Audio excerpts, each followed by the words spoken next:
ಬೆಂಗಳೂರಿಂದ ಸರ್. ಬೆಂಗಳೂರು. ಏನ್ ಮಾಡ್ಕೊಂಡಿರೋದು ಸರ್?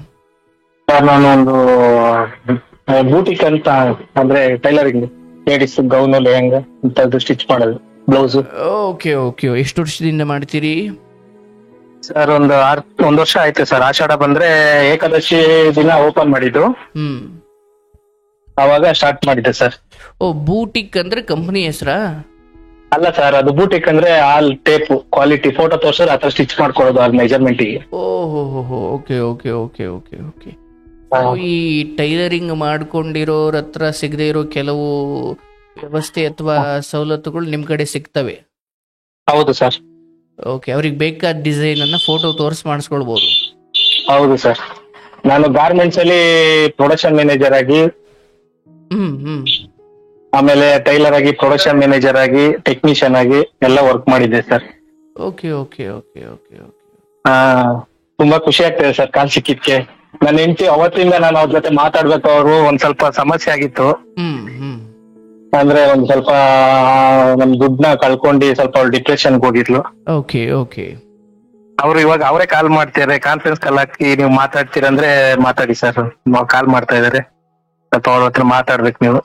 ಕಾರ್ಯಕ್ರಮ ನೋಡೋದು ನೀವು ಅವರು? ಸರ್ ಇಬ್ರು ನಾವು ಶೇರ್ ಮಾಡ್ತೀವಿ ಸರ್. ನನ್ಗ್ ಬಂದಿದ್ದು ಒಳ್ಳೆ ಮಾಹಿತಿ ಅವ್ರಿಗೆ ಕೊಡ್ತೀನಿ, ಅವ್ರು ನೋಡಿದ ಮಾಹಿತಿ ನನಗೆ ಕಳಿಸ್ತಾರೆ, ಶೇರ್ ಮಾಡ್ಕೊಳ್ತೀವಿ ಸರ್. ಗ್ರೇಟ್. ಹೌದು ಸರ್. ನಮ್ದು ಪ್ರತಿಯೊಂದು ಮಾಡ್ಲಾ ಸರ್? ಕಾನ್ಫರೆನ್ಸ್ ಕಾಲ್ ಹಾಕ್ಲಾ ಸರ್? Okay okay.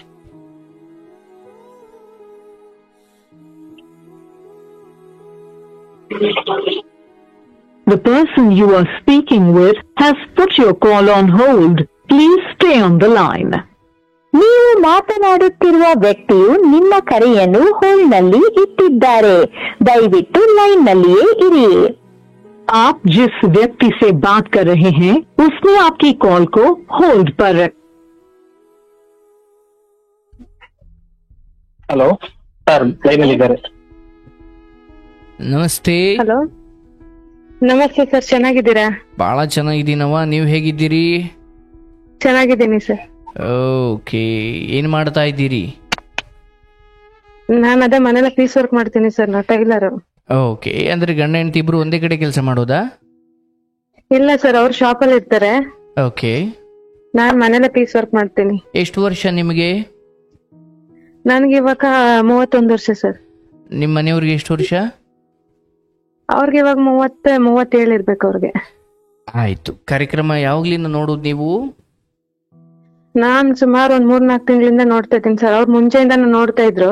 ಓಕೆ, ಅವರೇ ಲಿಂಕ್ ಶೇರ್ ಮಾಡಾದ್ಮೇಲೆ ನಾನ್ ನೋಡಕ್ ಸ್ಟಾರ್ಟ್ ಮಾಡಿದೆ. ಈಗ ಪ್ರೆಸೆಂಟ್ ನಿಮ್ ವಿಡಿಯೋ ನೋಡ್ತಾ ಇದ್ದೆ, ನಾನು ಓಲ್ಡ್ ವಿಡಿಯೋಗಳು. ಓಕೆ, ತುಂಬಾ ಖುಷಿ ಆಯ್ತು ಸರ್ ನಿಮ್ ವಾಯ್ಸ್ ಕೇಳಿ. ಬಹಳ ಸಂತೋಷ. ನಿಮ್ ಬಗ್ಗೆ ಪಾಪ ಅವರು ಹೇಳಿದ್ರು, ಏನು ಹೇಳ್ಕೊಳ್ಬೇಕು ಅಂತಿದ್ರು ಅಂತ. ನೋಡಿ, ಗಂಡ ಹೆಂಡತಿ ಇಬ್ರು ಇಂಥ ಕಾರ್ಯಕ್ರಮ ಅವ್ರಿಗೆ ಹೇಳಿದ್ರು, ನನಗೆ ಒಳ್ಳೇದ್ ಸಿಕ್ಕಿದ್ರೆ ಅವ್ರಿಗೆ ಕಳಿಸ್ತೀನಿ, ಅವ್ರಿಗೆ ಒಳ್ಳೇದ್ ಸಿಕ್ಕಿದ್ರೆ ನನಗ್ ಕಳಿಸ್ತಾರೆ ಅಂತ. ಹೌದು ಸರ್, ಇಬ್ರು ನೋಡ್ತಾ ಇರ್ತೀವಲ್ವಾ. ಈಗ ಯಾವ್ದಾದ್ರು ನಮ್ಗೆ ಕೆಲವೊಂದ್ಸರಿ ಅವ್ರು ನೋಡಿರ್ತಾರೆ, ನಾನ್ ನೋಡಿರಲ್ಲ. ಸೊ ಅಂತದ್ ಅವ್ರು ನನಗ್ ಶೇರ್ ಮಾಡ್ತಾರೆ, ನಾನ್ ಅವ್ರಿಗೆ ಶೇರ್ ಮಾಡ್ತೀನಿ. ಆಗ್ತಿದೆ ಅಂದಾಗ ನಿಮಗೆ ಕಳಿಸ್ಕೊಡ್ತಾರೆ. ಹೌದು ಸರ್, ಹೌದು. ಈಗ ಕೆಲವು ಸರಿ ನಾನ್ ಟೆನ್ಷನ್ ಅಲ್ಲಿ ಇರ್ತೀನಲ್ಲ, ನೋಡಿ ಇದು ವಿಡಿಯೋ ಚೆನ್ನಾಗಿದೆ, ನಮ್ದೇ ನಾವು ಪ್ರಾಬ್ಲಮ್ ಅನ್ಕೊಂತೀವಿ, ಬಟ್ ನಮ್ಗಿಂತ ತುಂಬಾ ಪ್ರಾಬ್ಲಮ್ ಅನ್ಭವಿಸ್ತಿರೋರು ಇರ್ತಾರೆ. ಅದ್ ಕೇಳಿದಾಗ ನಮಗೂ ಮೈಂಡ್ ರಿಲ್ಯಾಕ್ಸ್ ಆಗುತ್ತೆ. ಹೌದು ಹೌದು ಹೌದು ಹೌದು ಹೌದು. ಆಯ್ತು, ಏನ್ ನಿಮ್ ವಿಚಾರ ಏನು? ನಮ್ದು ಅಂದ್ರೆ ನಾ ಈಗ ಒಂದ್ ತಿಂಗಳ ಹಿಂದೆ ಸರ್, ಲಾಸ್ಟ್ ಮಂತ್ ಇದು ಕೊರಿಯರ್ ಫ್ರಾಡ್ ಆಗುತ್ತಲ್ಲ ಸರ್. ಓಕೆ, ಆ ತರ ಅಮೌಂಟ್ ಕಳ್ಕೊಂಡೆ ನಾನು. ಅದ್ ಕಳ್ಕೊಂಡ್ಮೇಲೆ ಫುಲ್ ಡಿಪ್ರೆಷನ್ ಆಗ್ಬಿಟ್ಟಿದೆ ನನ್ಗೆ. ಅಂದ್ರೆ ತುಂಬಾನೇ ಟೆನ್ಷನ್ ಆಗ್ಬಿಟ್ಟು. ಏನಾಯ್ತು ಅಂದ್ರೆ ಯಾರಿಗ್ ಕಳ್ಸಕ್ ಹೋಗಿದ್ರಿ? ಯಾರಿಗೂ ಕಳ್ಸೋದಲ್ಲ ಸರ್, ಹಿಂಗ್ ಸಡನ್ಲಿ ವಾಟ್ಸ್ಆಪ್ ಕಾಲ್ ಬಂತದು. ಓಕೆ, ಇವ್ರು ಇದ್ದಿಲ್ಲ, ಇವ್ರು ಮೈಸೂರ್ಗ್ ಹೋಗಿದ್ರು ನಮ್ಮ ಮನೆಯವರು. ಅವತ್ತಿನ ಬಂದ್ರು. ನಿಮ್ ಮನೇಲಿ ಯಾರ್ಯಾರು ನೀವು? ನಮ್ಮ ಮನೇಲಿ ಅಂದ್ರೆ ನಾನು, ನಮ್ಮ ಯಜಮಾನ್ರು, ಪಾಪ 3 ಜನ. ಅತ್ತೆ ಮಾವ? ಇಲ್ಲ, ಅವರೆಲ್ಲ ಮೈಸೂರಲ್ಲಿ. ನಮ್ಮ ಮಾವ ಇಲ್ಲ, ಅತ್ತೆ ಒಬ್ರು ಇರೋದು. ಅವ್ರು ಇನ್ನೊಬ್ರು ಬಾವನ್. ಅವ್ರು ಯಾರ ಜೊತೆ ಇದ್ದಾರವ? ನಮ್ ಬಾವನ್ ಜೊತೆ ಇದಾರೆ ಸರ್ ಅವರು. ಓಕೆ, ಇವ್ರು 5 ಜನ ಅಣ್ತಂದಿರು ಇವ್ರು. ಅಂದ್ರೆ ನಿಮ್ಮ ಮನೆಯವ್ರಿಗೆ ಎಷ್ಟು ಜನ ಅಣ್ತಂದಿರು ಅವರು? ಅವ್ರ 5 ಜನ ಅಣ್ತಂದಿರು, 2 ಅಕ್ತಿರು, ನಮ್ಮ ಮನೆಯವ್ರ ಕೊನೆಯವರು. ಓಕೆ, ಅವ್ರ ತಾಯಿ ಈಗ ಅವ್ರ ಅಣ್ಣನ ಜೊತೆ? ಹೌದು ಸರ್, ಅವರು ಇನ್ನೊಬ್ರು ಅಣ್ಣ ಮಧ್ಯದಲ್ಲಿರೋದು ಅಣ್ಣ ಜೊತೆ ಇದ್ದಾರೆ, ಇನ್ನೊಬ್ರು ಅಣ್ಣ ಸತ್ತೋಗಿದ್ದಾರೆ, ಅವ್ರಿಲ್ಲ. ಈಗ ಈಗ ಪ್ರೆಸೆಂಟ್ ಇರೋದು ಬಂದು ಹೋಗೋದು ಮಾಡ್ತಾರ ಅತ್ತೆ? ಇಲ್ಲ ಸರ್, ಬರಲ್ಲ. ಯಾಕೆ? ಯಾಕೆಂದ್ರೆ ನಾನ್ ಇಲ್ಲಿ ನಮ್ಮ ಅಮ್ಮವ್ರ ಮನೇಲೆ ಇರೋದು ನಾವು, ಅವ್ರು ಇಲ್ಲಿಗೆ ಇರೋದು ಅವ್ರಿಗೆ ಇಷ್ಟ ಇಲ್ಲ. ನಿಮ್ಮ ಅಮ್ಮವ್ರ ಮನೇಲಿ ಯಾಕಿದ್ದೀರಾ ನೀವು? ಅಮ್ಮವ್ರ ಮನೆ ಅಂದ್ರೆ ಅವ್ರ ಮನೇಲೆ ಒಂದ್ ಮನೆ ಕೊಟ್ಟಿದ್ದಾರೆ ನಮ್ಗೆ, ಅಲ್ಲೂ ರೆಂಟ್ಗೆ ಇರೋದು ನಾವು. ಹಂಗಾಗಿ ಅವರು ಅಲ್ಲಿಗೆ ಬರಕ್ ಇಷ್ಟ ಇಲ್ಲ ಅಂತಂದು ಈಗ ಬೇರೆ ಮನೆ ಮಾಡ್ತೀವಿ ಅಂದ್ರೆ ಅವ್ರು ಬರಲ್ಲ ಸರ್. ಯಾಕೆ ನಾವ್ ಮುಂಚೆ ಬೇರೆನೆ ಇದ್ವಲ್ವಾ, ಅವಾಗ್ಲೂ ಏನ್ ಬರ್ತಿದ್ದಿಲ್ಲ. ಅಂದ್ರೆ ಸ್ವಲ್ಪ ಅಂಡರ್ಸ್ಟ್ಯಾಂಡಿಂಗ್ ಕಡಿಮೆನೆ ನಮಗೂ ನಮ್ಮ ಅತ್ತೆಗೂನು. ಬಟ್ ಮಾತಾಡ್ತೀವಿ, ಎಲ್ಲ ಮಾಡ್ತೀವಿ, ಬಟ್ ಅಷ್ಟಿಲ್ಲ. ಯಾಕೆಂದ್ರೆ ಅವರೆಲ್ಲ ಸ್ವಲ್ಪ ಡ್ರಿಂಕ್ಸ್ ಮಾಡ್ತಾರೆ ಸರ್, ಹಂಗಾಗಿ ನಮ್ಗೆ ಆಗ್ ಬರಲ್ಲ ಅದೆಲ್ಲ. ನಿಮ್ಮ ಅತ್ತೆ ಡ್ರಿಂಕ್ಸ್ ಮಾಡ್ತಾರ? ಹೌದು ಸರ್, ಮಾಡ್ತಾರೆ. ಅವ್ರ ಕಡೆ ಎಲ್ಲ ಜೋರು ಅದೆಲ್ಲ. ನಮ್ ಕಡೆ ಅಂದ್ರೆ ಅವಾಗ ಮುಂಚೆಯಿಂದನೂ ಅಷ್ಟೇ ಲೇಡೀಸ್ ಅವೆಲ್ಲ ಮಾಡಲ್ಲ, ಏನಿಲ್ಲ.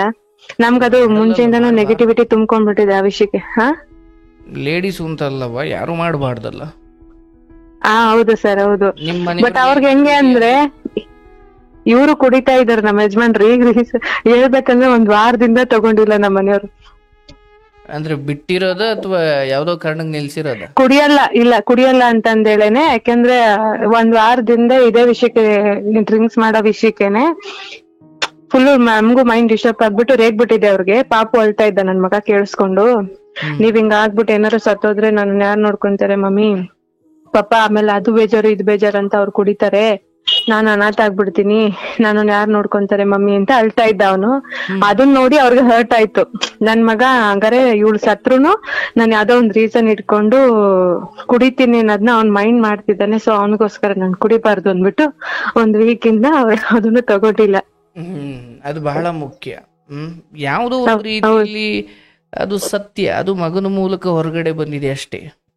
ಹೌದು ಸರ್, ಹೌದು. ಅವನು ತುಂಬಾ ಸೆನ್ಸಿಟಿವ್ ನನ್ ಮಗನು. ಇವನ್ ನೀವು ದುಡಿಬಹುದು, ಕೋಟಿ ದುಡಿಬಹುದು, ಆದ್ರೆ ಕುಡಿತ ಅನ್ನೋದು ನಿಮ್ಮ ಇಡೀ ಹಣಕಾಸು ವ್ಯವಸ್ಥೆಯನ್ನು ಮುಚ್ಚಾಕ್ಬಿಡುತ್ತೆ. ಹೌದೌದು ಸರ್, ಹೌದು. ಹಾಗಾಗಿ ಮಗನ್ ಬಾಯಿಂದ ಬಂದಾಗ ಅದು ಸ್ವಲ್ಪ ಆಳವಾಗಿ ನಾಟಿರ್ಬಹುದು. ಅಂಡ್ ಬಿಡಪ್ಪ, ಫ್ರೆಂಡ್ಸ್ ಯಾರೋ ಕರೆದ್ರು, ಮಗ ಇಲ್ವಲ್ಲ, ಈಗ ನಾವೆಲ್ಲ ಹೊರಗಡೆ ಇದ್ದೀವಿ ಅಂತ ಕುಡಿಯೋದಾಗ್ಲಿ ಅದು ಇದು ಅವ್ರ ಆತ್ಮಸಾಕ್ಷಿಗ್ ಬಿಟ್ಟಿದ್ದದು. ಹೌದು ಸರ್, ಹೌದು. ಅವ್ರ ಅರ್ಥ ನಮಗೂ ಇಷ್ಟು ವರ್ಷದಿಂದ ನಾನು ಹೇಳಿ ಸಾಕಾಯ್ತು ಸರ್. ಯಾಕಂದ್ರೆ ಮದ್ವೆ ಆದಾಗಿಂದ ನಾವಿಬ್ರು ಇಷ್ಟಪಟ್ಟಿ ಮದ್ವೆ ಆಗಿದ್ದು. ಅವಾಗ ಡ್ರಿಂಕ್ಸ್ ಮಾಡಲ್ಲ ಅಂತಾನೆ ಹೇಳಿದ್ದೆ. ಯಾಕೆಂದ್ರೆ ನಮ್ದು ಬಂದ್ಬಿಟ್ಟು ನನ್ ಫಸ್ಟ್ ಇಂದ ನನ್ ಚಿಕ್ಕ ವಯಸ್ಸಿಂದಾನು ಕುಡಿಯೋರ್ ಕಂಡ್ರೆ ಆಗ್ತಿರ್ಲಿಲ್ಲ ನನ್ಗೆ. ಸೊ ಹಂಗಾಗಿ ಅದನ್ನ ಕೇಳ್ದಾಗ, ಇಲ್ಲಮ್ಮ ನಾನು ಅಪರೂಪಕ್ಕೆ ಒಂದಿನ ಬಿಯರ್ ಕುಡಿತಿದ್ದೆ, ಬಿಟ್ರೆ ಮತ್ತಿಲ್ಲ, ಇನ್ ಮದ್ವೆ ಆದ್ಮೇಲೆ ಬಿಟ್ಟೆ ಬಿಡ್ತೀನಿ, ನಾನು ಕುಡಿಯಲ್ಲ ಅಂತ ಹೇಳಿದ್ರು. ದುರಾದೃಷ್ಟಕ್ಕೆ ಫುಲ್ ಕುಡಿಯೋರ್ ಮನೆಗೆ ಸೊಸೆಯಾಗಿ ಹೋಗಿದ್ದೀನಿ. ಶಬ್ಬಾಷ್. ಅದೊಂದು ಮಾತ್ರ ತಡ್ಕೊಳಕ್ ಆಗ್ದಿಲ್ಲ ನನ್ಗೆ. ಏನಪ್ಪ, ಕಂಡು ಇಡೀ ಫ್ಯಾಮಿಲಿನೇ ಹಂಗಿದ್ದ, ಹೋಗಿ ಅವ್ರ ಮನೆಗೆ ನಾನು ಸೊಸೆಯಾಗಿ ಸೇರ್ಕೊಂಡಿದ್ದೀನಿ. ನಾನು ಗಂಡಂದೊಬ್ಬಂದೇನೋ ಆಯ್ತು, ಇಡೀ ಮನೇಲಿ ಅವ್ರು ಕುಡ್ದಿರೋಷ್ಟು, ಅಂದ್ರೆ ಅವ್ರು ಕುಡ್ದಿರೋಷ್ಟು ನಾನು ನೀರ್ನು ಕುಡ್ದಿಲ್ಲ ಅಂತ. ಅವರು ಅದ್ರಿಂದ ತುಂಬಾನೇ ಸಫರ್ ಮಾಡಿದ್ದಾರೆ ಸರ್. ಸುಮ್ನೆ ಹೇಳೋದಲ್ಲ, ಡ್ರಿಂಕ್ಸ್ ಮಾಡೋದ್ರಿಂದ ಈವನ್ ಈಗ್ಲೂ ಅವ್ರಿಗೆ ಕಾಣಿಸ್ತಾ ಇಲ್ಲ, ಒಂದ್ ಕಣ್ಣು ನಮ್ಮ ಯಜಮಾನ್ರಿಗೆ. ಅಲ್ಲ, ಅದು ಯಾರ್ದು ಫೈನ್, ನಾನು ಅದ್ರ ಬಗ್ಗೆ ವಿಷಾದಿಸ್ತೀನಿ, ಆದ್ರೆ ಅದ್ ಕರ್ಮ ಅಲ್ವನವ ಅದು. ಇವತ್ತು ನಿನ್ನ ಅತ್ತೆ ಅಥವಾ ಅವ್ರ ಕಡೆಯವ್ರು ಕುಡಿಯೋದ್ರಿಂದ ನಿನ್ನ ಸಂಸಾರ, ನಿನ್ನ ಅತ್ತೆ ಜೊತೆ ಯಾಕೆ ಹೊಂದಾಣಿಕೆ ಇಲ್ಲ, ಮುಂದೆ ನಿನ್ನ ಈ ಗಂಡ ಹೀಗೆ ಮುಂದುವರಿಸಿ ಕಡೆಗೆ ನಿನ್ನ ಮಗನ ಬದುಕಲ್ಲಿ ಯಾರೋ ಬಂದಾಗ ನಿನ್ನ ಮನೇಲೂ ಮತ್ತೆ ಅದೇ ಆಗುತ್ತೆ. ಹೌದು ಸರ್, ಹೌದು. ಅದು ನಿಜ. ನಾನು ಅದನ್ನ ಹೇಳ್ಬಿಟ್ಟಿದ್ದೀನಿ ನಮ್ಮ ಯಜಮಾನ್ರಿಗೆ ಅಷ್ಟೇ.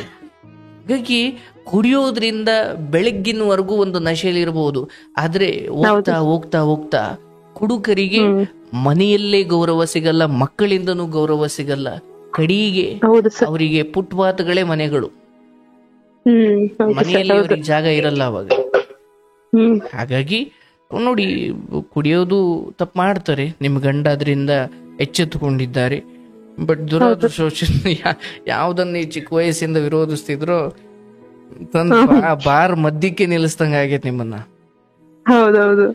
ಇನ್ನೊಂದ್ ಕಾಮಿಡಿ ಏನ್ ಗೊತ್ತಾ ಸರ್, ಈಗ ಎಲ್ಲಾ ಕಡೆ ಹೆಂಗೆ ಅಂದ್ರೆ ಸೊಸೈಟಿಯವ್ರು ಈ ತರ ನೋಡಿದಾಗ, ಮಗ ಹಿಂಗಾದಾಗ ಅತ್ತೆದೀರ್ಗ್ ಹೋಗಿ ಹೇಳ್ತಾರೆ, ನೋಡಮ್ಮ ಹಿಂಗ್ ಮಾಡ್ತಿದ್ದಾರೆ ನಿಮ್ ಮಗ, ಹೆಂಗ್ ಹೇಳೋದು ಅಂತ. ಆದ್ರೆ ನಮ್ಮತ್ತೆ ಏನ್ ಹೇಳ್ತಾರೆ ಅಂದ್ರೆ, ಅವ್ರಿಗೆ ಇವ್ರು ಕಂಪ್ನಿ ಕೊಡ್ಬೇಕಂತೆ. ಸೊ ಇವ್ನೇನಾರು ಕುಡಿದ್ರೆ ಇವ್ನ್ ಇಷ್ಟೆಲ್ಲಾ ಮಾಡ್ತಾನೆ ಅಂತ ಇವ್ಳು ಜಗಳ ಮಾಡ್ತಾಳೆ, ಗಂಡ ಎಲ್ಲೋದ್ರು ಹಿಂದೆನೆ ಬರ್ತಾಳೆ ಸೆಕ್ಯೂರಿಟಿ ತರ. ಅವನನ್ನ ಫುಲ್ ಕಂಟ್ರೋಲ್ ಮಾಡಕ್ ಬರ್ತಾಳೆ. ಸರ್ ನಾವ್ ಬಿಡಕ್ಕಾಗತ್ತ ಸರ್ ಆತರ? ಹೆಂಗಾರ ಕುಡಿಲಿ ಏನಾದ್ರು ಮಾಡ್ಕೊಡ್ಲಿ ಅಂತಂದೇಳಿ ನಾವ್ ಬಿಡಕ್ಕಾಗತ್ತ? ಬ್ಯಾಚುಲರ್ ಅಲ್ಲ ಅದು. ಹೌದಾ ಸರ್?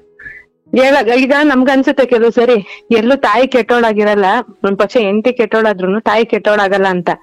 ಇವೆಲ್ಲ ನೋಡ್ದಾಗ ಅದ್ ಲಾಜಿಕ್ ತಪ್ಪ ಅನ್ಸುತ್ತೆ ನನಗೆ. ಹೌದು, ಹೆಂಗಾಗತ್ತೆ ಈ ತರ ಅಂತ. ಈಗ್ಲೂ ಹೇಳ್ತಾರೆ ಪಾಪ ನೀನ್ ಹೆಂಡತಿ ತುಂಬಾ ಒಳ್ಳೆವಳು ಕಣೋ, ಕೆಲವು ಸರಿ ಅವನ್ ಕೊಟ್ಬಿಟ್ ಬಾ ಅಂತ ಅವಳ ಎಣ್ಣೆ ಕೊಟ್ಬಿಟ್ ಕಳಿಸ್ತಾಳೆ, ಆತರ ಮಾತಾಡ್ತಾರೆ. ನನಗ್ ನಾಚಿಕೆ ಆಗುತ್ತೆ ಇವೆಲ್ಲ ಕೇಳುವಾಗ. ಏನಪ್ಪ ಇದು? ನಗುವ ವಿಚಾರ ಇರಬಹುದು, ಆದ್ರೆ ಇದು ಭಯಾನಕವಾದ ಆಳವಾದ ಸಂಗತಿ. ವಂಶದ ಭವಿಷ್ಯದ ದೃಷ್ಟಿಯಿಂದ ಇದು ಯಾವುದು ಒಳ್ಳೇದಲ್ಲ. ಅರ್ಥ ಮಾಡ್ಕೊಳ್ಬೇಕು. ಸ್ನೇಹಿತರು ಸಿಗ್ತಾರೆ, ದುಡ್ಡಿದೆ ಜೇಬಲ್ಲಿ, ಅಥವಾ ನಾನು ದುಡಿತೀನಿ, ಅಥವಾ ನನಗೆ ಬೇರೆ ಸುಸ್ತಾಗಿರುತ್ತೆ ಅದಕ್ಕೆ ನಾನು ಕುಡಿದು ಅದರ ನೋವು ಮರಿತೀನಿ. ನೋವು ಮರೆಯೋದಿಕ್ಕೆ ಮಕ್ಕಳ ನಗು, ಮಕ್ಕಳ ಜೊತೆ ಆಟ ಆಡು, ಹೆಂಡತಿ ಮಕ್ಕಳ ಜೊತೆ ಖುಷಿಯಾಗಿ, ಬಟ್ ನೋವು ಮರೆಯೋದಿಕ್ಕೆ ಅದೇ ಒಂದು ಪರಿಹಾರ ಅಂತ ಏನಿಲ್ಲ. ಹೌದು ಸರ್, ನೋವು ಮರೆಯೋದಿಕ್ಕೆ ಪರಿಹಾರ ಅನ್ನೋದಕ್ಕೂ ಇವರೆಲ್ಲ ಹೆಂಗ್ ಗೊತ್ತಾ ಸರ್, ಇದೇ ನಿನ್ ಖುಷಿಯಾಗಿದ್ದು ಬಾ ಎಣ್ಣೆ ಕುಡಿಸ್ತೀನಿ ಇದಕ್ಕೆಲ್ಲ ಸೇರ್ತಾರೆ.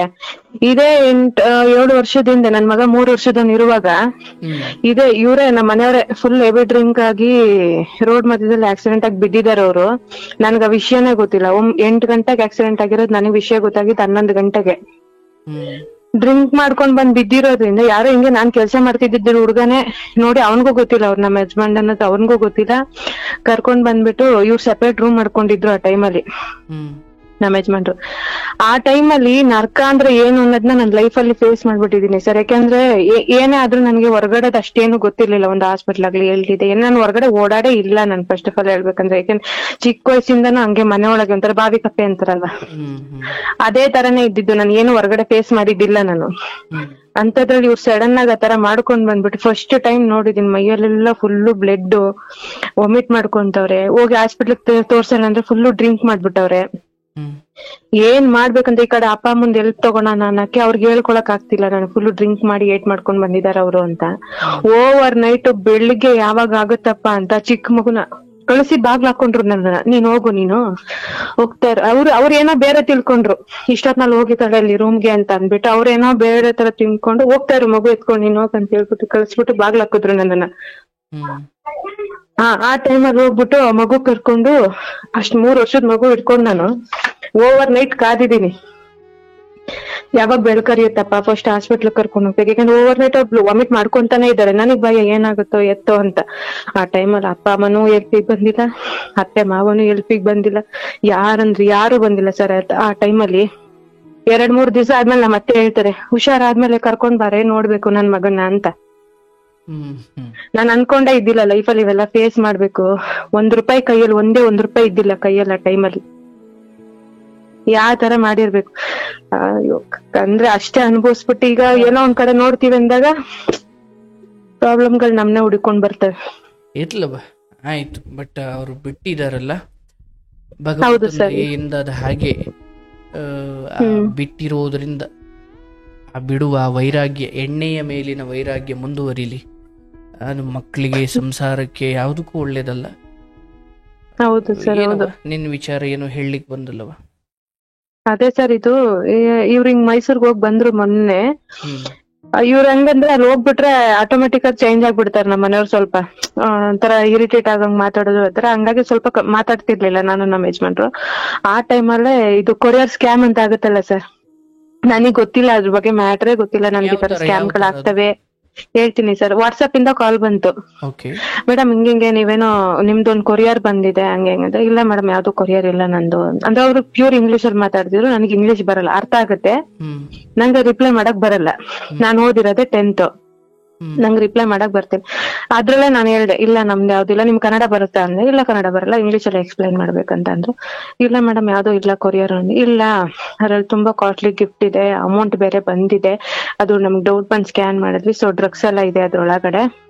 ಈಗ ಎಲೆಕ್ಷನ್ ಟೈಮ್ ಬೇರೆ, ಎಲ್ಲಿ ಬಂತು ಏನು ಆ ತರ ಎಲ್ಲ ಕ್ವಶನ್ ಮಾಡ್ತಾರೆ.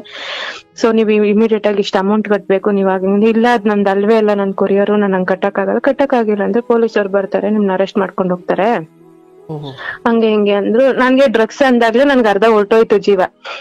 ಮೊದ್ಲೇ ನಾವೆಲ್ಲ ಹೆಂಗೆ ಅಂದ್ರೆ ಈ ಪೊಲೀಸ್ ಸ್ಟೇಷನ್ ಇದು ಅಂತ ಅಂದಾಗ ಎಂತವ್ರಿಗುನು ಅನ್ಸುತ್ತೆ, ಯಾಕಂದ್ರೆ ನಾವು ಚಿಕ್ಕದ್ರಿಂದಾನು ಹೋಗಿಲ್ಲ ಸ್ಟೇಷನ್ ಅಂತ, ಮೆಟ್ಲೆ ಹತ್ತಿಲ್ಲ.